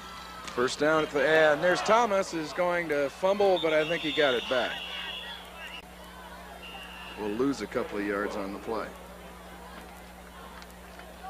It's really hard to figure out just what is happening down there with the ball being fumbled so much by Bayshore. I mean, the field is not wet, and it's Southeast is not doing it, so it's just something that's just a real break in their concentration somewhere, a real lack of it.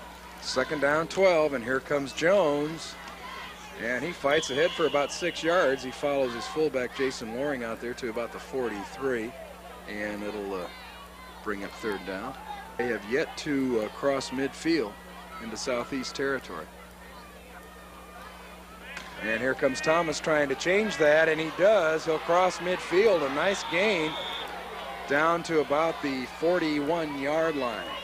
So a good-looking run, a 16-yard run for Thomas, and the Bruins first and 10. And here comes Jones. He gets back to the line of scrimmage and breaks a couple tackles. He's got another first down. So a good-looking run for Jones to about the 24-yard line. 5 where they have a first down. Got about 20 seconds left to go in our third quarter.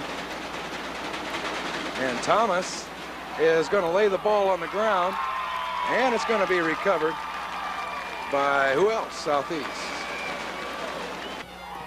Going to be a perfect 8-0 and now 3-0 in the district. Bayshore will drop to 3-5 and 2-1 in the district. And Boyd with plenty of time. And that's knocked away by Woods, who almost loses his head on the play, Brian Wood.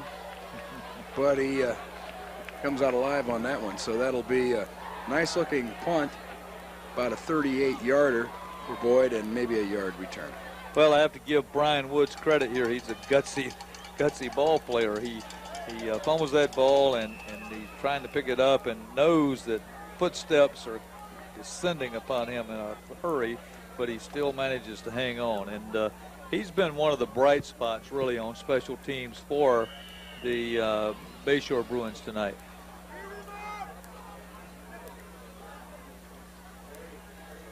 So the Bruins will give it another try here. Still no points on the board. They trail 41-zip, 9:18 to go in our fourth quarter. And we've got a Seminole with some helmet problems, trying to get those taken care of. And Randy Thomas, who's had a long night at that quarterback spot, going to hand it off to Craig Jones, who maybe gets back to the line of scrimmage. He's smothered down there. Jamie Cook, number 60. Remember, we had a couple touchdowns called back. And back to throw is Thomas. He's got a man out there, and Greg Johnson makes a nice-looking catch. Him tonight with any type of play at all. And Thomas back again, and let's see, does he have another completion? So now 2nd down and 1 after the completion, and Thomas is staying in the air. He's got a man down there too, and Greg Johnson, who dropped the football, trying to make that tough over-the-shoulder catch, would have been a good one. He couldn't come up with it. For high school football on Paragon Cable. Bayshore trying to get some points on the board here in the fourth quarter. Thomas again with the throw, and he's got a man down there. And another completion to Thomas again to the pass. And again Thomas, and he's going deep, and Johnson trying to get at it, can't come up with it.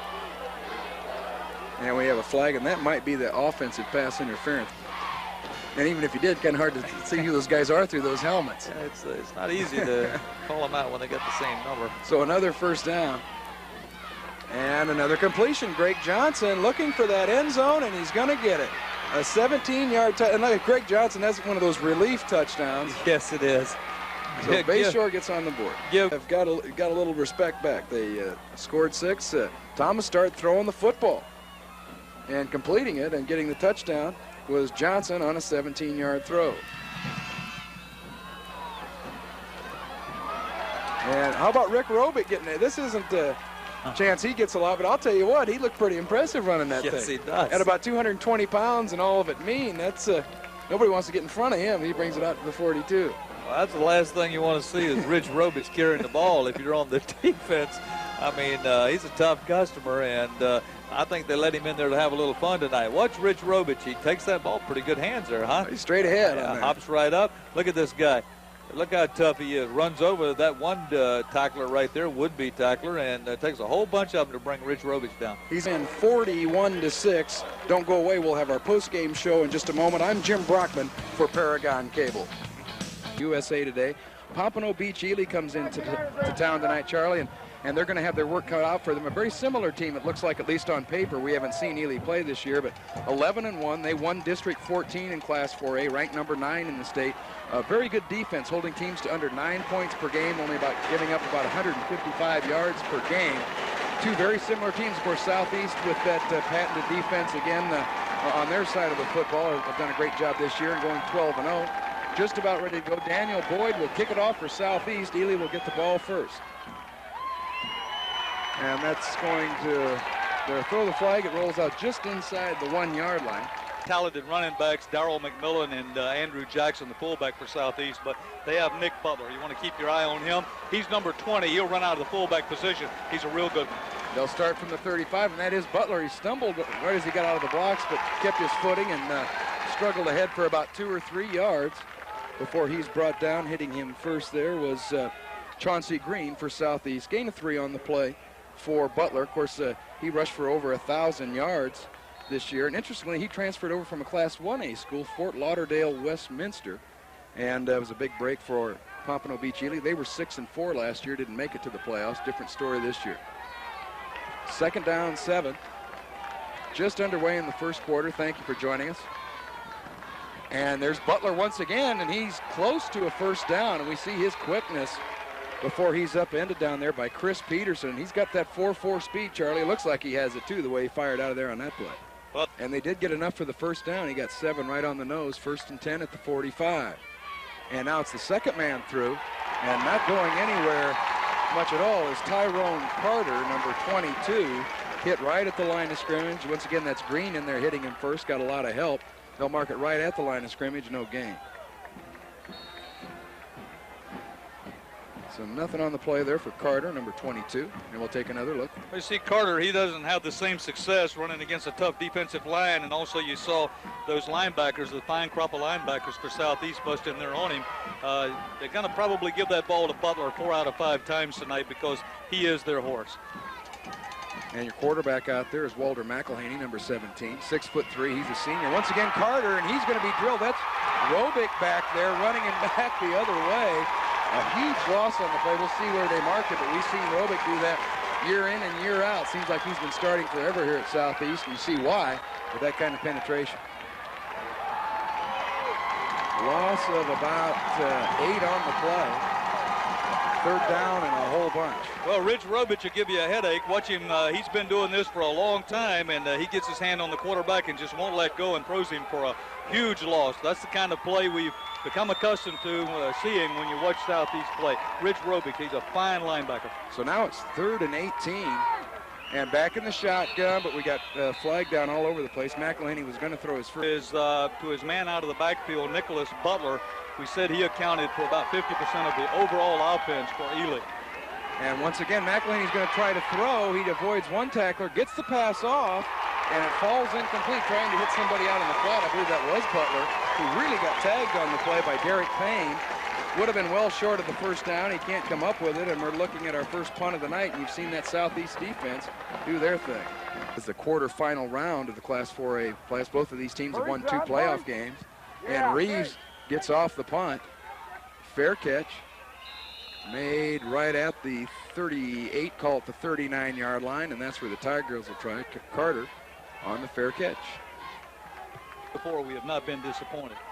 Of course, these teams, the last time they met, I remember that game over at Fort Lauderdale. It was in 1988 in the state semifinal round. 33-6 Southeast won that game. And now we've got a fumble. It's picked up, and it looks like that will 6 points just that quickly. And that's Timmons on the return. Well, hope we got that one on replay. That's worth watching again. This is exactly what they were talking about. They said they had a chance to win this game if they don't make stupid mistakes. The quarterback drops the ball. Brett Timmons, the linebacker, comes in, picks it up, runs it in for 6. And ironically, the defense is who scores first here in this football game. That's a nice heads-up alert play by Brett Timmons. Takes it all the way into the end zone. And took it the other way. Well, Nick Butler, the running back for Ely, he said if we exploit these weaknesses, we pretty much will do what we want to tonight as long as we don't have any stupid mistakes or turnovers. That's what he said in the paper last week. He just experienced his first stupid turnover, and, of course, Southeast is in the end zone. So from the 20, they'll try it again, and that's Butler. First man through, getting maybe 3 yards. Once again, Chauncey Green has been all over Butler here in the early going. Timmons also in on the stop, the guy who just ran that fumble back for the touchdown. Gain of 3 for Butler. And it'll bring up 2nd down. Southeast scoring first, and in a game that looks like it's going to be a defensive struggle, Charlie, that's just a huge, huge play made by Timmons. As McElhaney struggled on the handoff. Staying in that I formation. Carter's the deep man. Butler's the guy up front. Here comes a blitz. Here comes Robick. And McElhaney's going to have to tuck it under his arm after that blitz. He gets some kind of a gain on the play. Let's see where he went out of bounds. Give him about 3 on the play. And that was a design pass, I think, Charlie, but when Robick came through there, he just had to squirt out of there. Nice job getting a couple yards on the play. Robic disrupted everything there. You see Fausto Laser says that we want to take them out of their ground control game. Don't let them get long drives. These guys are big and strong, and that's the defensive coordinator, Fausto Laser for the Southeast Seminoles talking, and he's exactly right. Big, strong team here with a good offensive line, and they can keep the ball away from you for a long period of time. 3rd down and 4 for McElhaney and the Tigers. And it's a 2nd man through Carter. He's got enough first down yardage, squirts through there up near the 35-yard line. Nice run by Carter. Number 22, Tyrone Carter, a junior. And we'll see where they mark it. It's plenty enough for the first down. He got 8 on the play. So the 2nd first down of the game for the Tigers. Interestingly, Southeast with a 7-0 lead has yet to pick up a first down. Of course, scoring on that fumble return. So first down and 10 and from the 34 for the Tigers.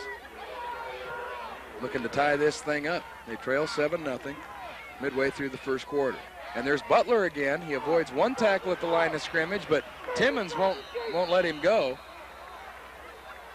And we'll see where they mark it. He's 4.4 speed in the 40. And this time it's Carter, and he's going to lose a yard. And once again, Chauncey Green with the penetration. Reggie Williams back there.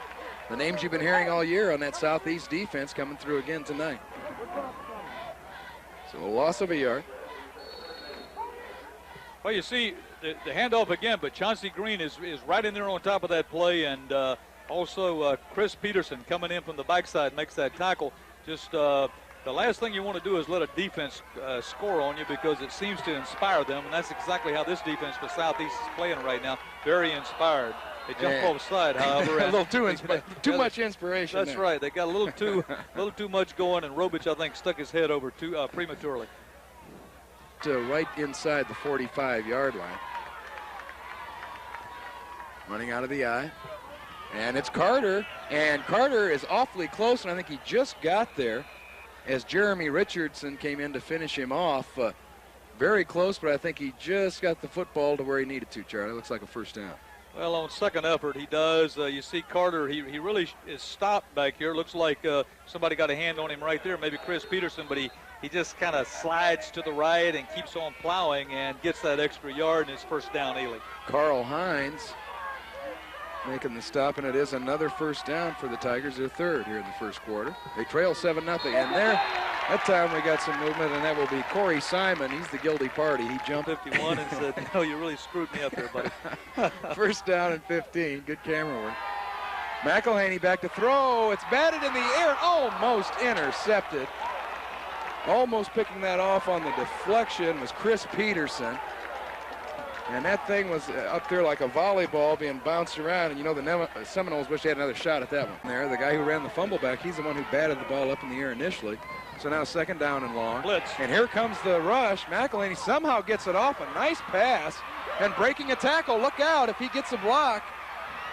Inside the 20, down to about the 11-yard line. And that's Michael Smith, number 88, a big tight end.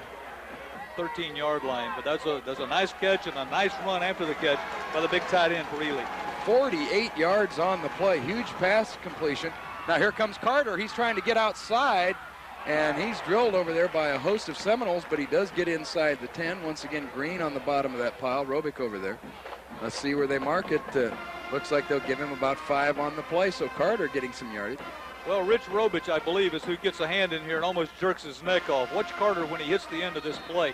Runs around the far side, and right about here, Robich just jerks his head totally off and hands it back to him. Really got up and made a terrific play on Carter carrying the ball. So Pompano Beach Ely threatening here to tie this thing up. Second down and 5 from the Southeast 7. Here comes Butler, makes a nice move. And that's about as nice a looking 3 or 4 yard run as you're going to see, avoiding people. Southeast getting that good penetration, but Butler giving him that limp leg, getting by that first and second guy. Reggie Davis back there to tackle him. 4 on the play, third down and 1. Beautiful evening here in Bradenton.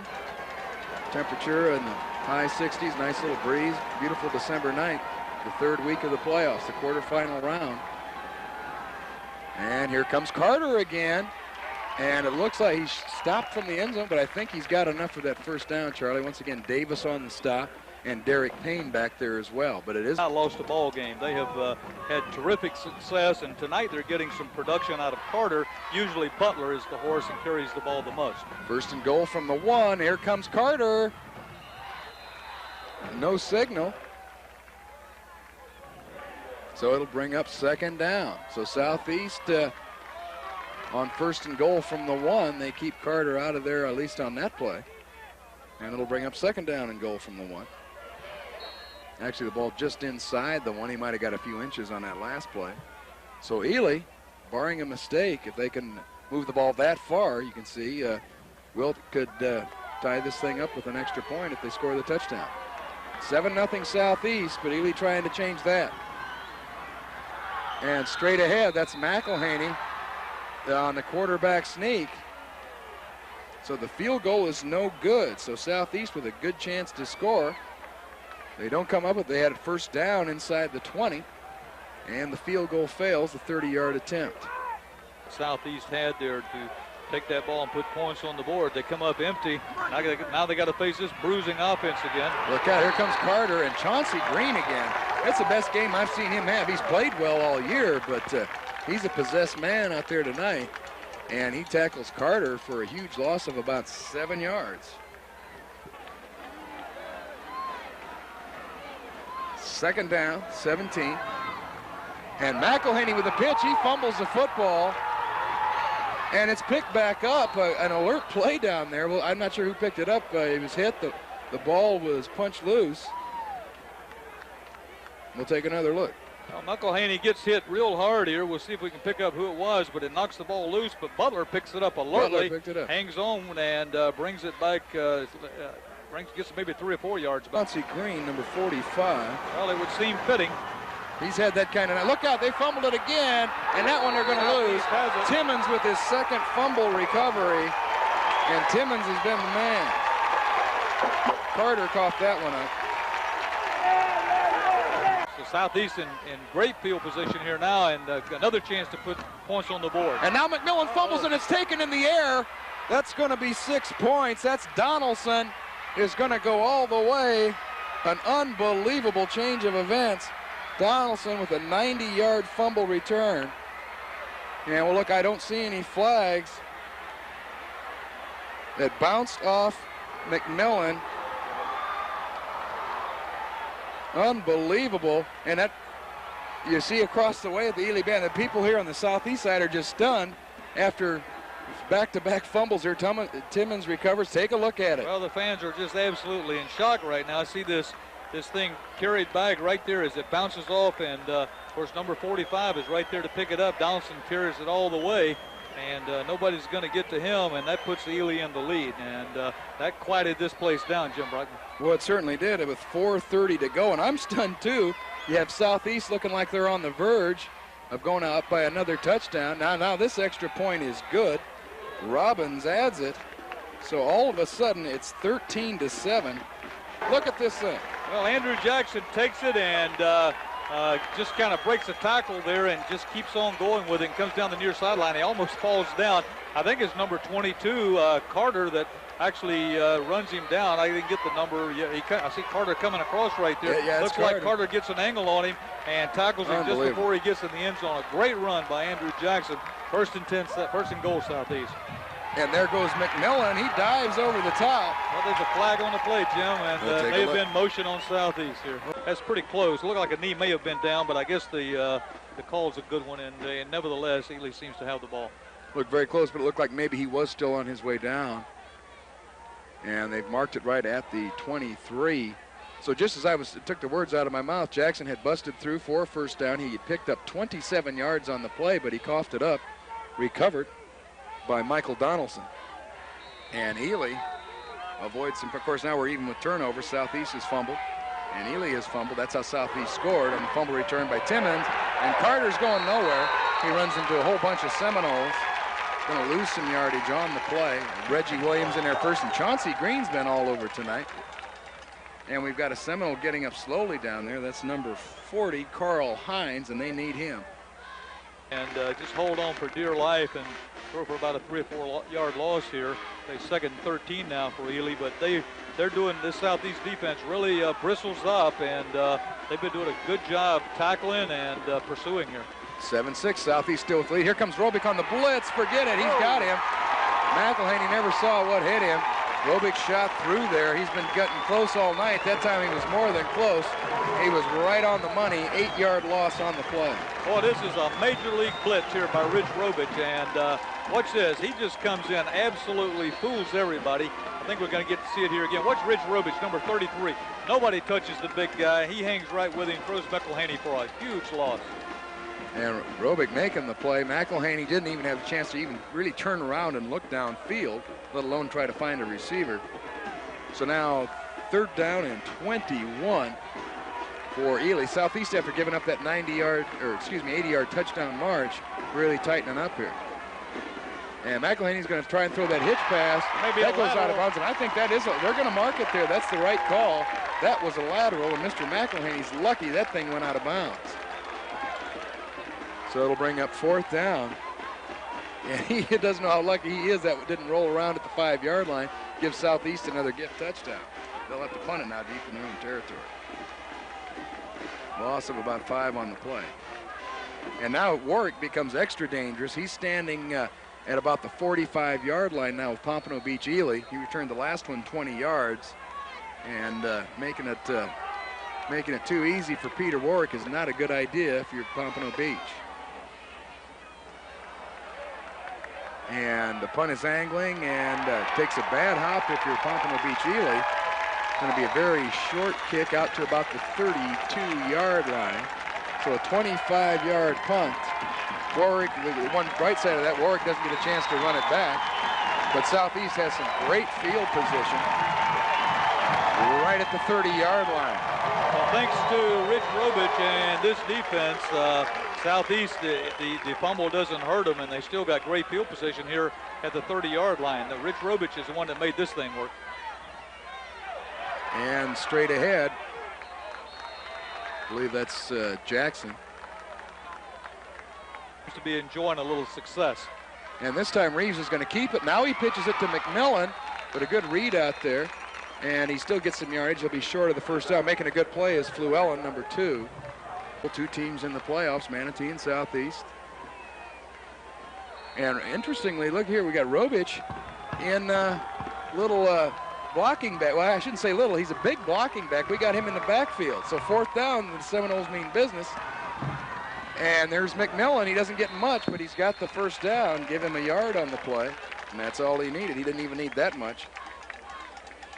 And Southeast with their second first down. Interesting, they bring Robich in. Yeah, they bring Robich in, and watch, they send Darryl McMillan right behind him. Robich just clears the path for him, just tries to get him just a little bit of space, and that's all they need. Well, I guess they're going to measure again here. I'm calling it too quick. Boy, it looked like he had it. We'll check it out.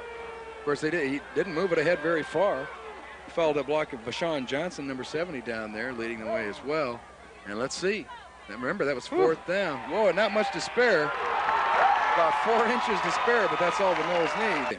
These guys tackle hard here from Ely. And we'll spot it. We'll call it a 30-yard attempt.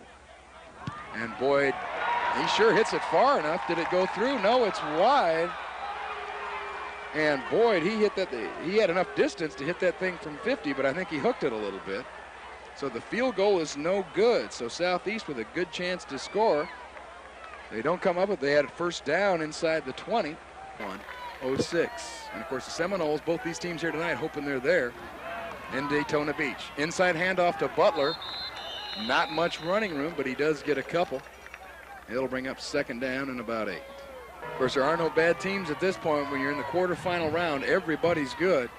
And everybody can move the ball. And there's a fake by McElhaney, and they flipped it right back to Butler. Look out, he's on the go. He'll cross midfield. Roundtree will save the touchdown. And they, out of that shotgun formation, they hiked it right back to the tailback, and you saw what Butler did. Ball carrier. 3 minutes to go first half after the 33-yard gain. Ely in a lot better position. McElhaney going to try to throw it again. He's got a man down there, but once again overthrown. The officials don't throw the flag on it. So Ely's showing they're not bashful about throwing the football. They've only completed 1 pass. It did set up their first touchdown, a 48-yarder to Smith. Since that time, look out, McElhaney just saw the rush coming and just hung on to the football and tried to save his own life there. He's going to lose 2 or 3 yards. It'll be 3rd down and 1. We're going to take a quick break. Don't go away.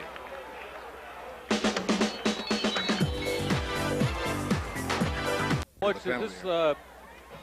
Paul Scott. It looked like that same play again. You know where the number 22 Carter is going to reach in there and take it, but illegal procedure stops it anyway. So that may have been another one of those plays where the quarterback doesn't take the snap. So now 3rd down and 18. Ely, after the fine 33-yard run by Butler, unable to move the ball. Now facing that tough 3rd and 18. Here come the Seminoles again. McElhaney gets the pass off and almost picked off. There's a jump. 14-13, Southeast by 1. The difference has been a PAT. A PAT that was blocked by the Seminoles. And the punt is off, and Warrick won't get a chance to field this one either. It'll fall dead at about the 48-yard line, so a 30-yard punt. We're up the middle, just a good defensive team. So back to punt is Reeves. He's also the quarterback, which makes him dangerous. And that one's going to sail right on into the, well, maybe he stopped. No, it went into the end zone. Almost making the play down there was Reggie Davis. Almost made a super special teams play. But it'll come back out to the 20. Davis. So 1st and 10. Ely from their own 20. McElhaney's your quarterback. And it looks like Southeast getting ready to blitz again. They've done it the whole first half. Now this time Carter takes it outside. And not a whole lot of running room. But he will get a couple on the play. Bring up 2nd down 8. Ely at their own 22-yard line. 9 minutes, 10 seconds to go, 3rd quarter. And McElhaney, the ball went up in the air and he recovered it. He's going to lose yardage on the play. They're fortunate they didn't fumble. Looking at this Southeast defense, and guys like Robick and those other linebackers coming at you. And faking the handoff, McElhaney is going to go downfield. He's got a man complete. That's Smith, who made the big catch in the first half, who set up their first touchdown. Davis makes the stop, so a huge play on 3rd down and 12. They pick up 28 yards, do the Tigers. So another big catch by Smith for a 28-yarder. His only other completion of the night was to Smith, and that was a 48-yarder. Yeah, it was a big play for Ely. Get some good field position and a 1st down. And there goes Butler. And really quick, lightning quick through there. And he's close to another 1st down. I believe he's got 10 on the play. 12-0. And here comes that Southeast blitz. McElhaney gets the pass off, but he was hit as he threw it. Out into the flash, just throws it away.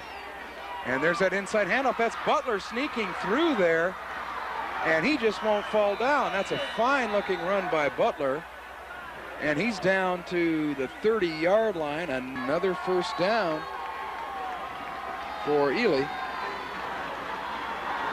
From the 30-yard line. McElhaney wants to throw. He gets it away under a lot of pressure. It's up for grabs and almost intercepted. It's kind of a foolish pass here by McElhaney. He's very fortunate that as Chauncey Green comes in, and there you see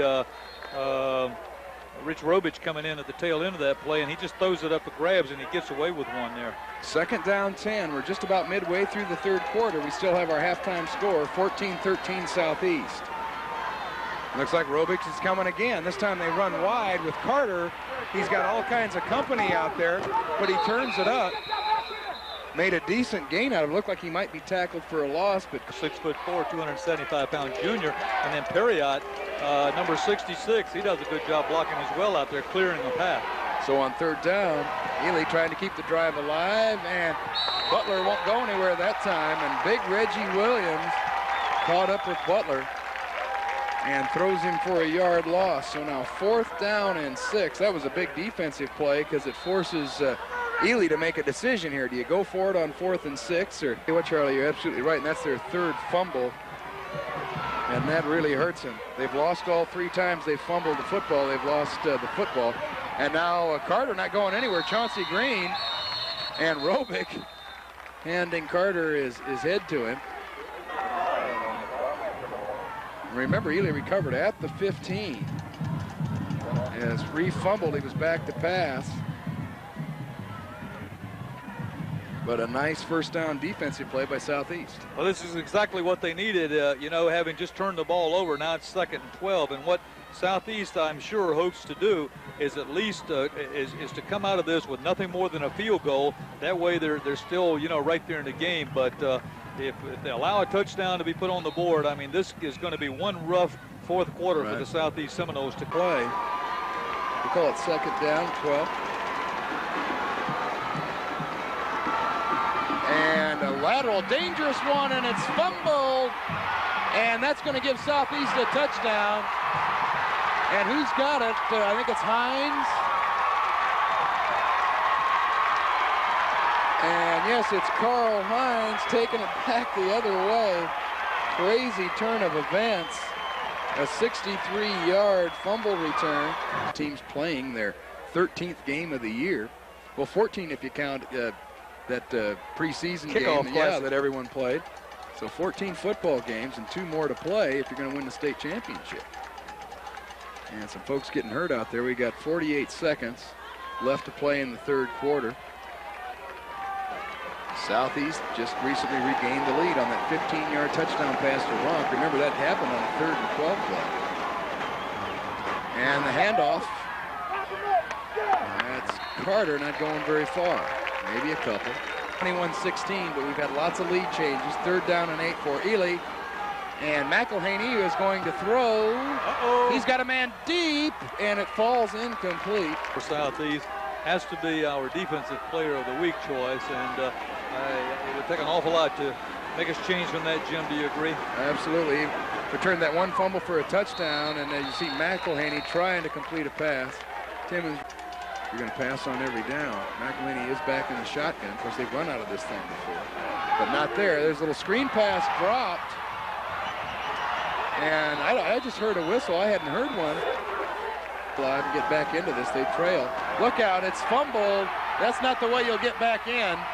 I do believe Ely recovered its own fumble, but now they're looking at 4th down and real long. So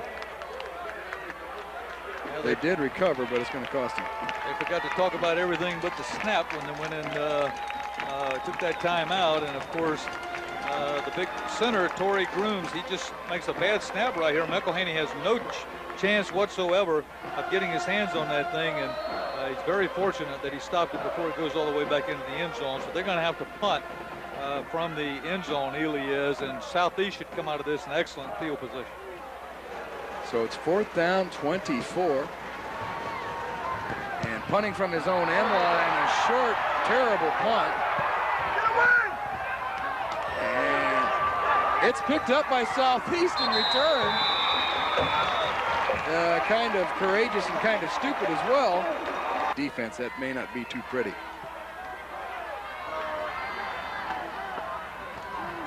McElhaney and deep, and he's throwing up prayer passes now. We'll have to about throw on every down here at this point. And McElhaney, that's a little pass out to number 7 for Ely, who doesn't want to go down. That's Nathaniel Watson, and now we got a flag.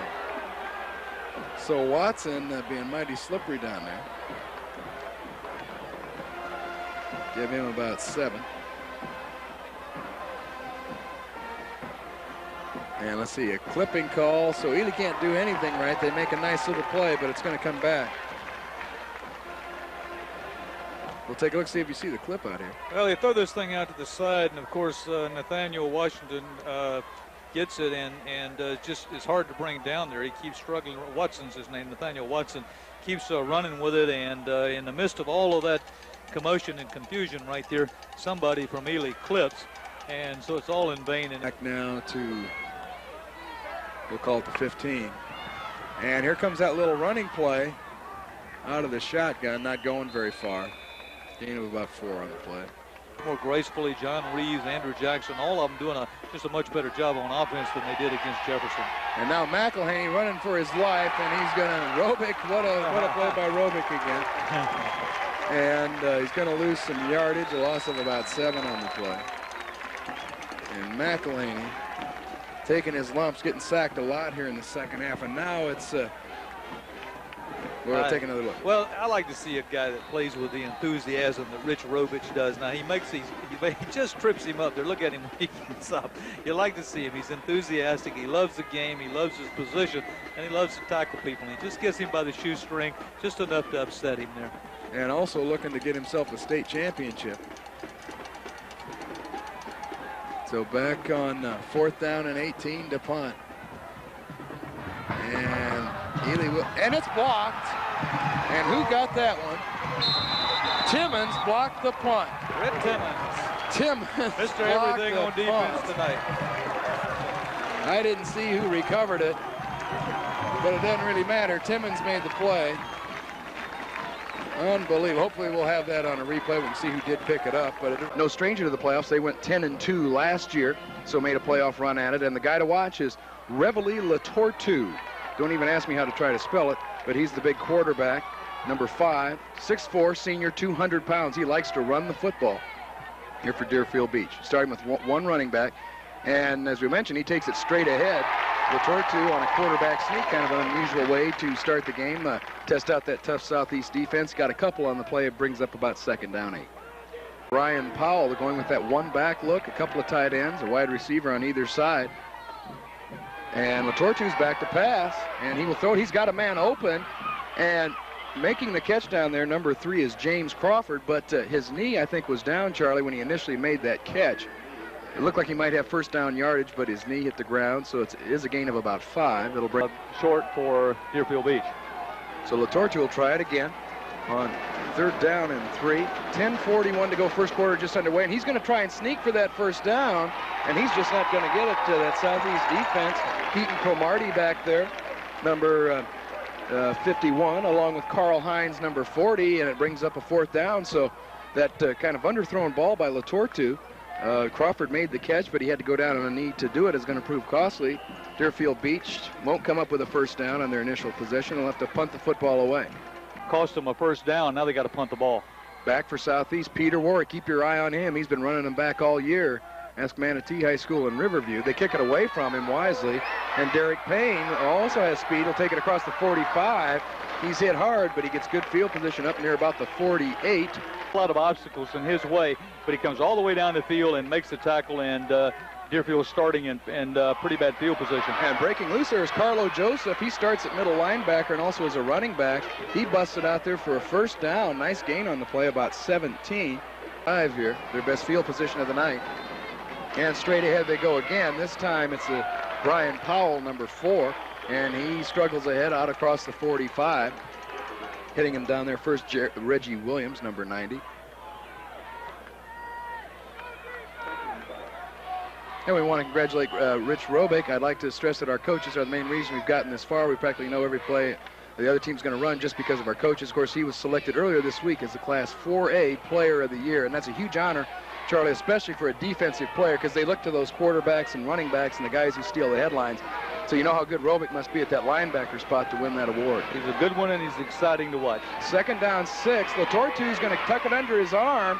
He's popped hard, but he's close to a 1st down. He crossed into Southeast territory near the 48-yard line. Rounded together here in Southeast territory for the first time tonight at the 48.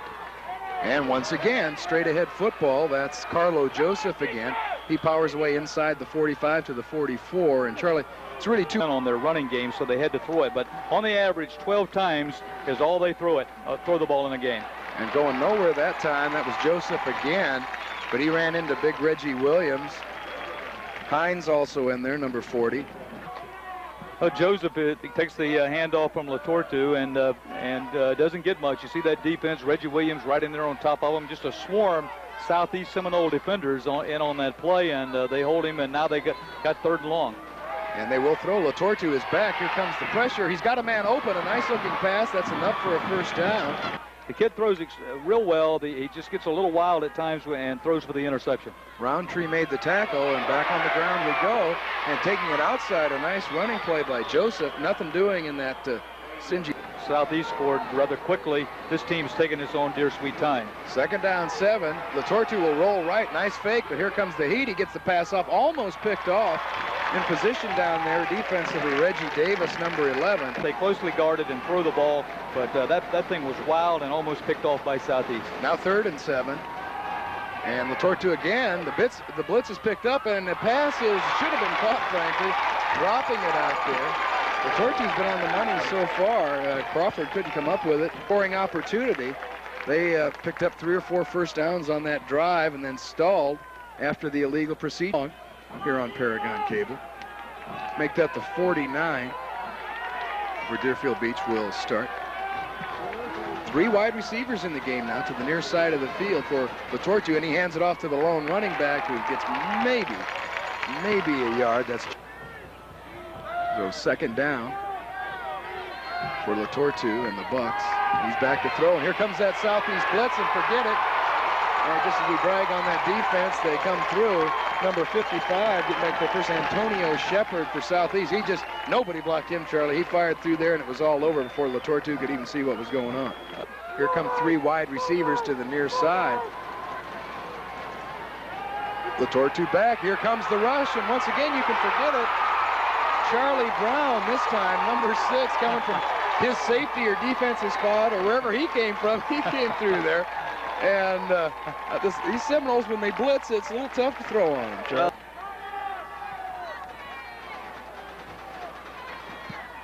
And the punt is out. That's Joseph on the punt, and Payne's going to let it roll. And remember, the winner tonight in that big state championship next Friday, and we'll talk about that in a moment, and trying to go somewhere on that play is Joseph. He's going to lose a yard or two. Robick over there chasing him down with help from Hines. You're going to hear those names all night long in the Southeast defense because they spend a lot of time in their opponent's backfield. Loss on the play. Well, Rich Robich is just all over the ball carrier right there. It says, if I rush in and really pound on the guy, it's great. It's like a rush to me. It kind of feeds me and makes me hype for the next play. That's what Rich Robich said. And you know what? I believe that. That's exactly the way he plays. I think he means every word of it. Won't argue. 2nd down and 12 for Latortu and the Bucks from Deerfield Beach. He's back to throw, and here comes that pressure. And that's one way to avoid that pressure is take it back up the field. But Latortu coughs up the football. Who's got it? Deerfield Beach is saying they have it. And the way that if they do recover, it should be enough for a 1st down. So, no, it's going to be Southeast football. And I'm not sure who's coming out of there with it. I saw Chris Peterson get up. We'll try and see Field Rutherford tonight, also 10-2. One of those 2 teams and one of these 2 teams will meet in Daytona Beach on Friday to settle the Class 4A championship.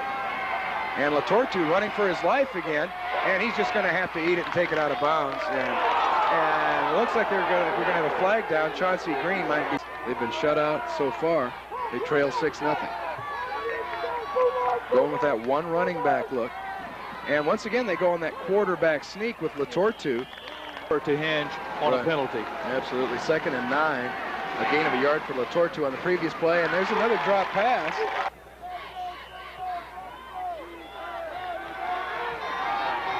And it'll be 3rd down and 9. Latortu fakes a handoff. Here comes the rush. Forget it. Chauncey Green back there and round up the usual suspects, I guess. Carl Hines again. And no place to go. Right now. So outstanding. The punters are the guys getting the workout tonight. That's Todd Morgan, number 7 back to punt. And, of course, Southeast with trouble back there, and Derek Payne and Peter Warrick returning kicks. And this time Warrick is going to get his chance. Look out. He's starting from the 26 to the 30. And a relatively short return for him up to the balls out. But he gets just a little bit impatient, wants to get things done. It worked for him in the 4th quarter last week. This week here causes a major turnover. So big break for the biggest break of the night for the Bucks, and they try and pound it straight ahead. And once again, straight ahead and trying to break away, can't do it. I believe that's Powell again. He's going to lose yardage. Rich Robich. Who else? And with the regular cast of his pals back there. Timmons and everybody else. Chauncey Green, Carl Hines, again and again and again all season long. We'll take a look at the end of the play. Well, he gets a little help from, you see Robich hanging on, and then here comes Antonio Shepard and Hines and all of them.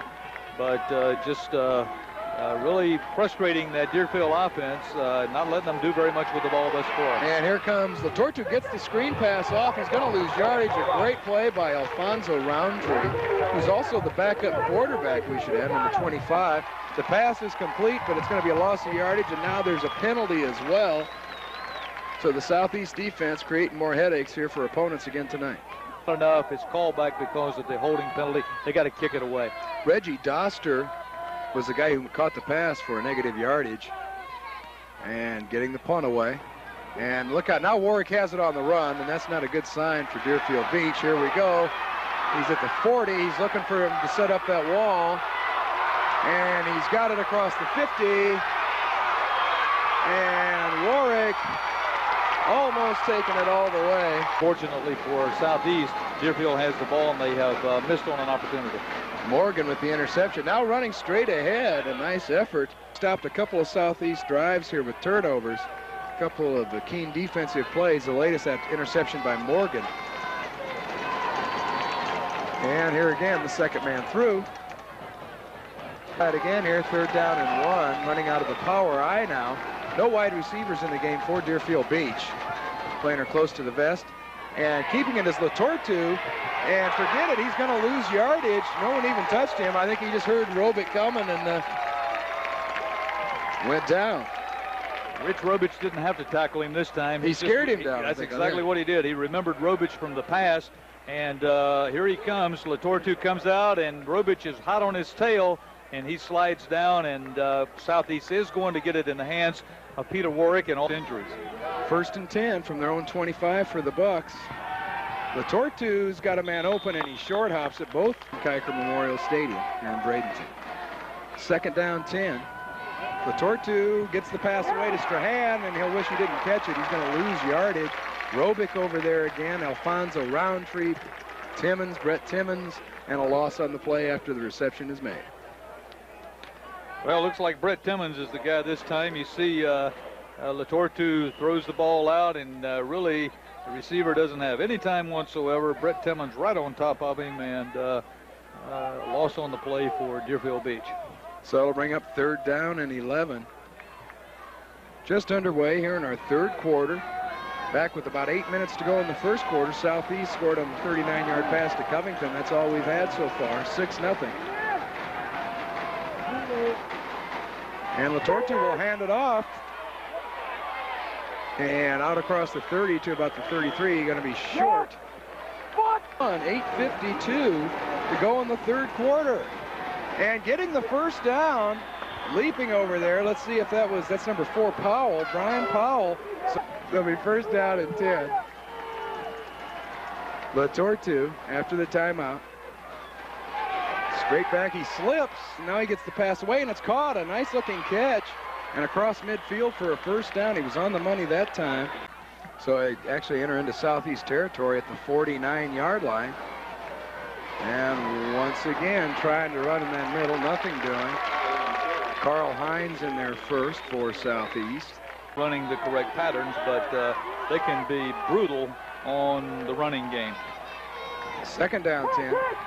Pass over the middle, caught. Nice looking catch, hit immediately after making the catch is Burgess. Down for Deerfield, and they got a good drive going here, Jim. Best penetration of the night down at the 33 of Southeast. And they'll take it up the middle one more time, and the going is tough. But Joseph for a couple, he's close to the 30-yard line. Holds true, that consistency holds true this time. Got 3 wide receivers to the near side, back to throw. Latortu, forget it. He's going to be sacked. He's lucky. Remarkable he didn't fumble that thing. Getting back there first looked like Keaton Cromartie there, number 51. And all kinds of help from Reggie Webbs. Take a look at the Southeast Seminoles here. Got Southeast Seminoles all over him. The defense comes right through. There you see Keith Cromartie grabs him. You're right, Jim. Latortu very lucky to hold on to that ball. Throws him for a huge loss. Takes the junior. Also plays some defensive back. On 3rd and 11, he's just going to hand it off. And Robic all over the play, along with Cromartie and Powell for little or no gain. So now you're looking at 4th down and long. As you look at the story, 4 minutes left, 3rd quarter, 6-0 Southeast. That touchdown came with 8:47 still left in the 1st quarter. The pass to Covington, and that's been it. A lot of fans made their way up here from Deerfield Beach tonight. They have the other side of the field, or the opposite side of the field from where we are, Jim. They are jam-packed over there, and that's the most fans we've seen from a traveling team in quite some time here at Kiker Stadium. And a healthy trip, too, of course, over in the Fort Lauderdale area.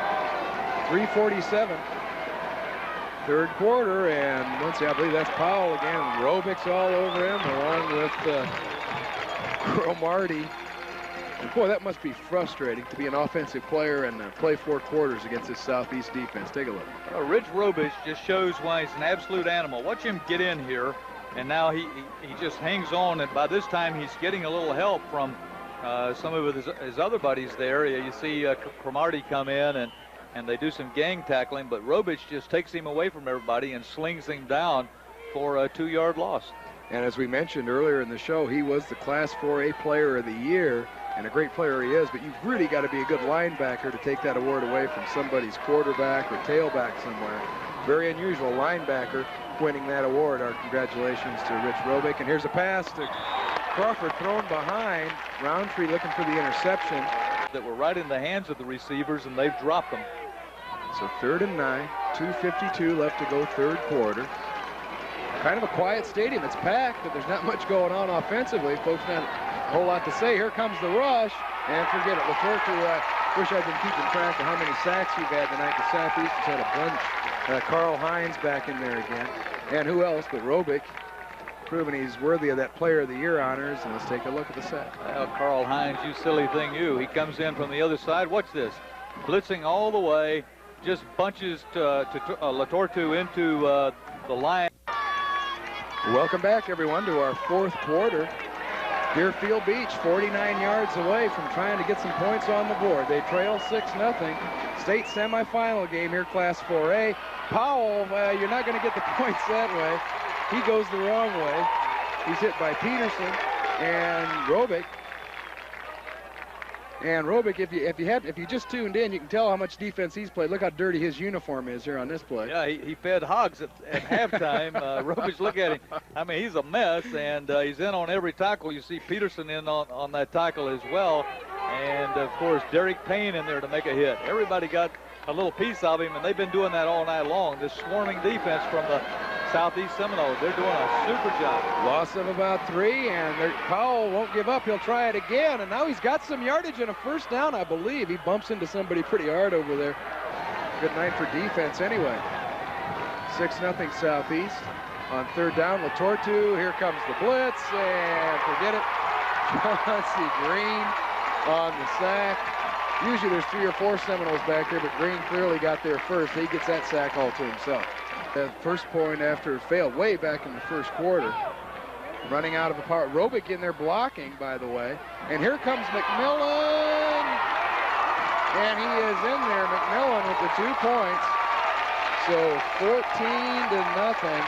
And Charlie, 14-0 isn't insurmountable, but against this Southeast defense at this stage of the game, it might just be about all she wrote at this point. 8th cast of the year. Any state championship games will be broadcast on Sports Channel Florida. Check your local listing. Had a great time once again. We'll talk more about that in a moment. But LaTortu way short. Brings up playoff. Seems like a couple of months ago when Bayshore was still in.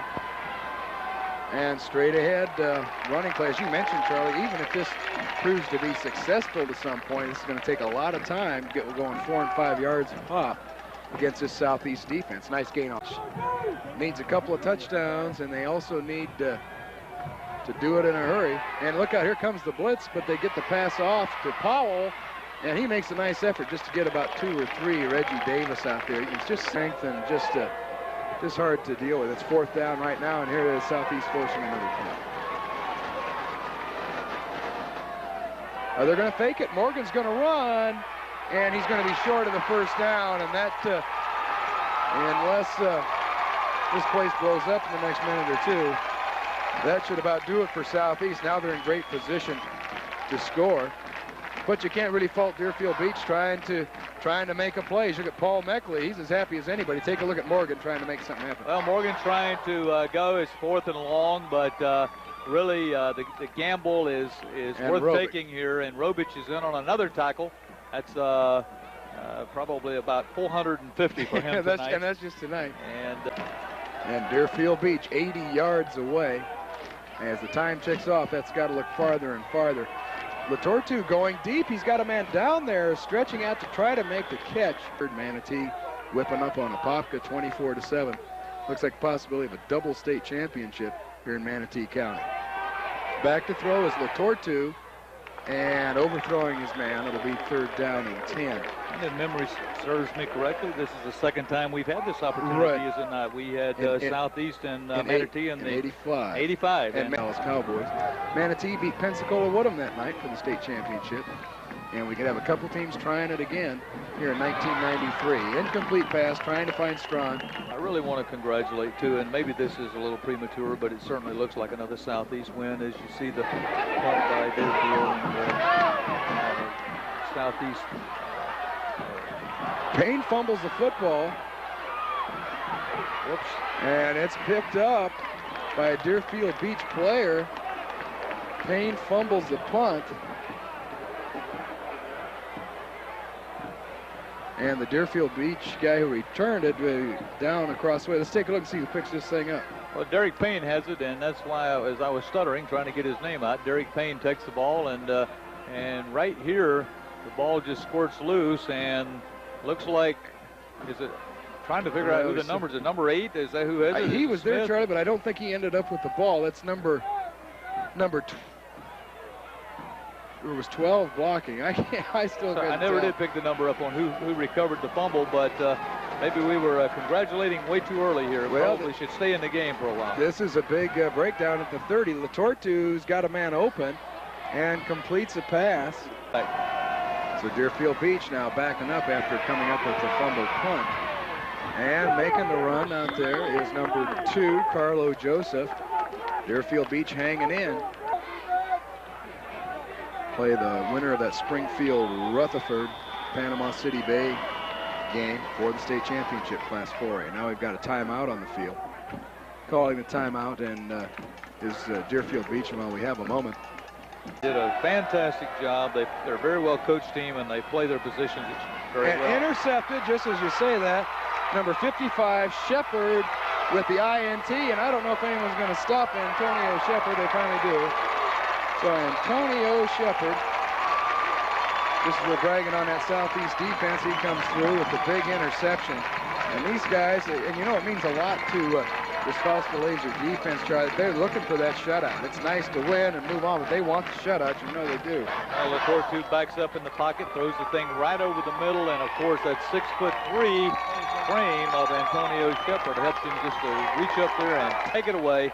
And they have clearly driven another nail in the coffin of Deerfield Beach. Control 17-0, throwing a shutout here at 3:34 and counting in our fourth quarter. And look at, there's Robick. That's the Class 4A Player of the Year. He's still pumping. See up, look at his face and his nose, how dirty it is there. I mean, he plays without his helmet on.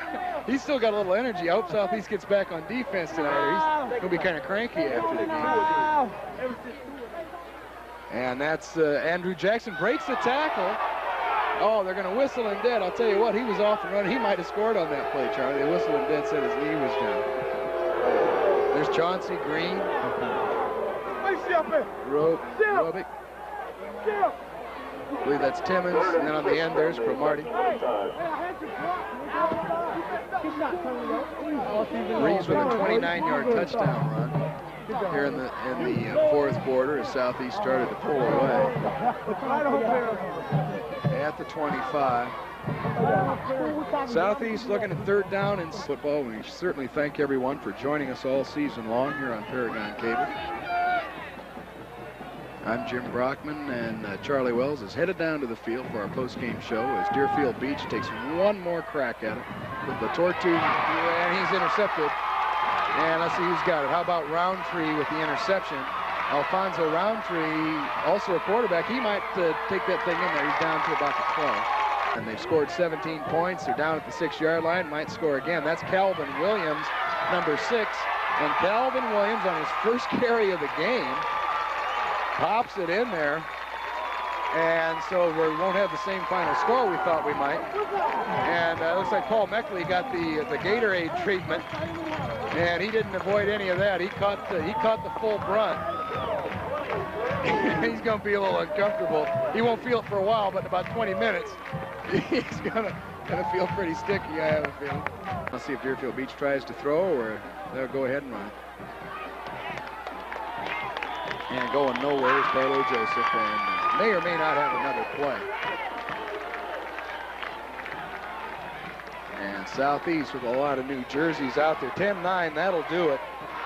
This one's all over. Southeast heading to the state championship. They win it 23-0 over Deerfield Beach.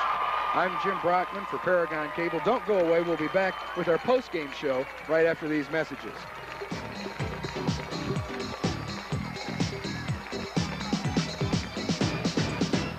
Here with the Desears post-game show, and this is the segment where we select the defensive and offensive player of the game. I have with me number 33, big linebacker for the Southeast Seminoles, Rich Robich. Congratulations on another win, my friend. Thank you. Thanks a lot. We worked hard to get this far, and in practice and all year we worked so hard to get this far. And I think, you know, it's been a dream come true to get this far. I've never been to state, and I've always had since I was a sophomore. It feels real great. Feels real great. Well, I guess you know the news by now. The 2 teams from Manatee County going to state. That hasn't happened since 1985. But right now, all of the attention's on the Southeast Seminoles. And once again, the defense kept the Noles in the ball game until the 4th quarter. You guys like to make it close until the 4th quarter, and that's when everything started to unfold and the offense takes over and starts to dominate. Mm-hmm. I owe it all to my coaches. I can't say enough good things about them. Our coaches have been great through the whole year. They've shown us a lot of things that we needed to know to get this far. You know, and I think our coaches, they're our team. I mean, they're our team. They're everything. Well, as you're watching this game now, if you get to see the tapes on it, I was making fun of your pants up there. I said, look like you fed the hogs during halftime, so don't get mad and beat me up. Rich Robich, you did a terrific job. That whole Southeast defense did a super job tonight, and like they have done all year long. But for your part tonight, we're proud to present to you the Desears Player of the Week for defense, and we want to wish you the best of luck in that state championship next week when you guys go to Daytona Beach. Congratulations to you, Rich Robich. I appreciate it. I appreciate it. We'll be back in just 1 minute with the offensive player of the game, John Reeves, the quarterback for the Southeast Seminoles.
Line came through for us with a lot of young kids. We had some very fine efforts during the season. We're from our tailback, Darryl McMillan, and Andrew Jackson carrying the football. Let's go! Here comes Miller. He bounces inside. He'll come back outside. He'll cross the 20, 15, 10.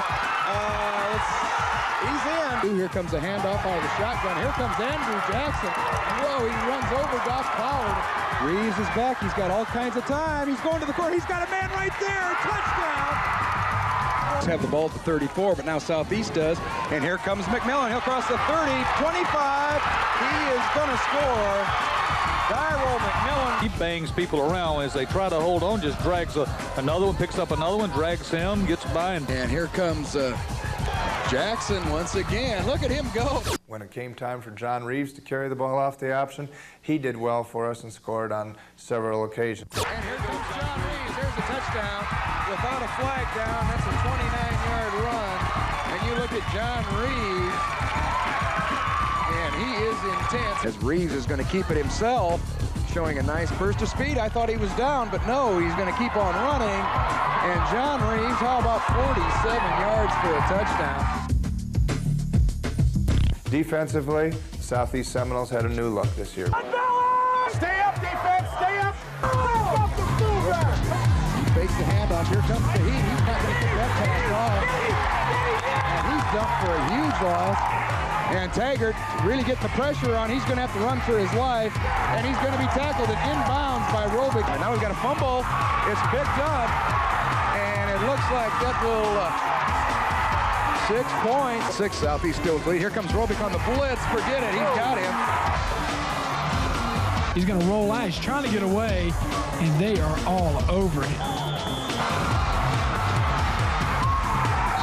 He's back to throw, and here comes that Southeast blitz, and forget it. We went to a 4-3 defensive alignment. It put more speed on the field.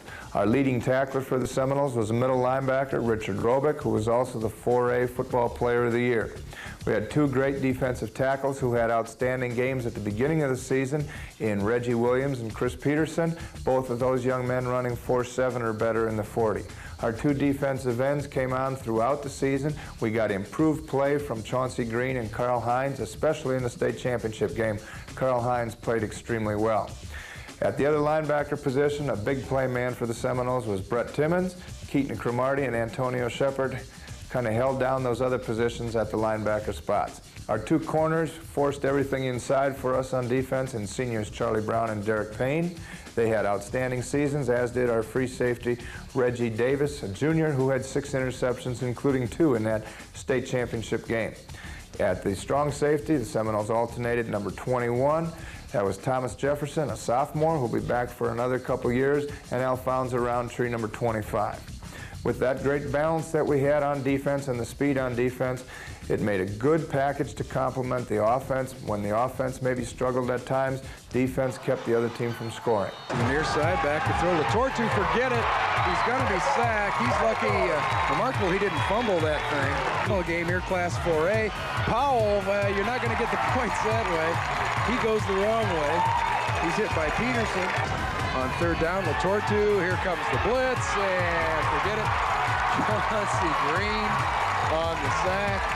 Usually there's 3 or 4 Seminoles back there, but Green clearly got there first. Team, and they play their positions very well. Intercepted, just as you say that. Number 55, Shepard with the INT, and I don't know if anyone's going to stop Antonio Shepard. They finally do.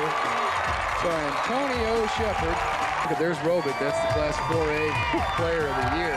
He's still pumping. See him, but look at his face. Beach takes one more crack at it with the Tortu, and he's intercepted. And let's see who's got it. How about Roundtree with the interception? Alfonso Roundtree. Moore back to throw, looking, flips it downfield. It's intercepted. Taken away in the secondary by the free safety, Reggie Davis. Moore keeps it. Looking deep, in trouble. He's going to be sacked back at the 37-yard line. Big pressure from Chauncey Green. Flag on the play might be illegal. Motion might not matter as the defensive end, Carl Hines. Green, number 45. Nice fake initially, but oh, no. Get the snap off, they barely made it, and it didn't help them as Moore is spun to the ground by Robick. What a play by the monster inside linebacker, Rich Robick.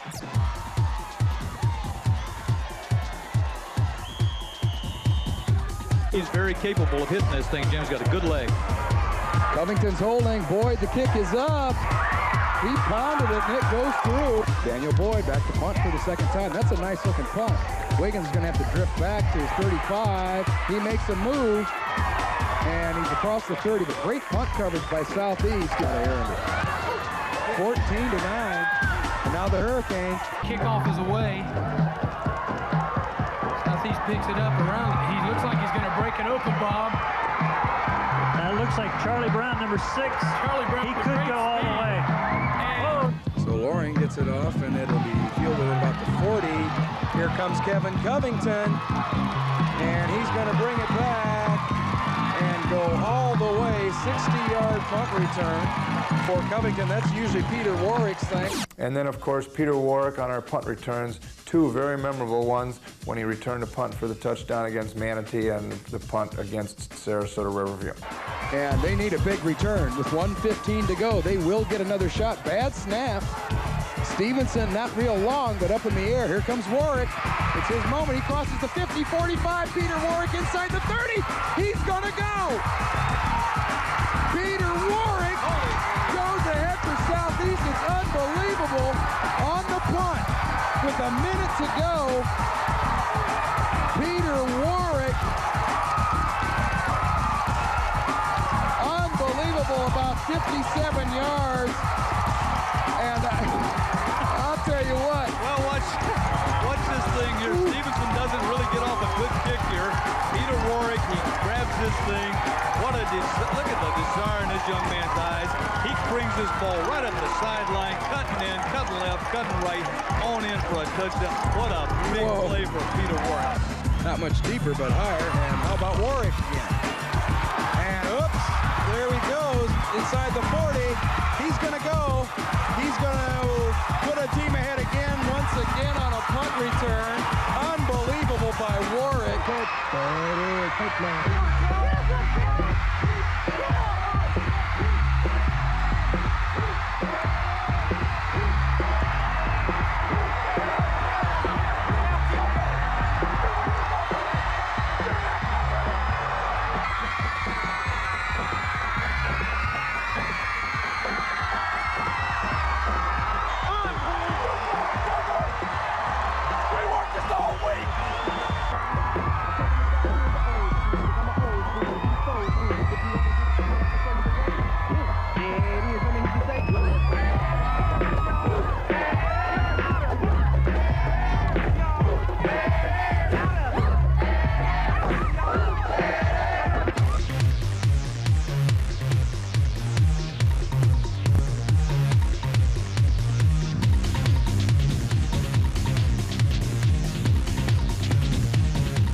Time to crank it right at their butts, okay? At their big, worthless butts. They're going to try to throw out of the shotgun. Reeves running right side, sets up, fires deep. He's looking for Warrick. Catches the 22. A spectacular play. On second down. Looking, throws the slant. He's got his man. Touchdown. Second and goal. Power football. Touchdown.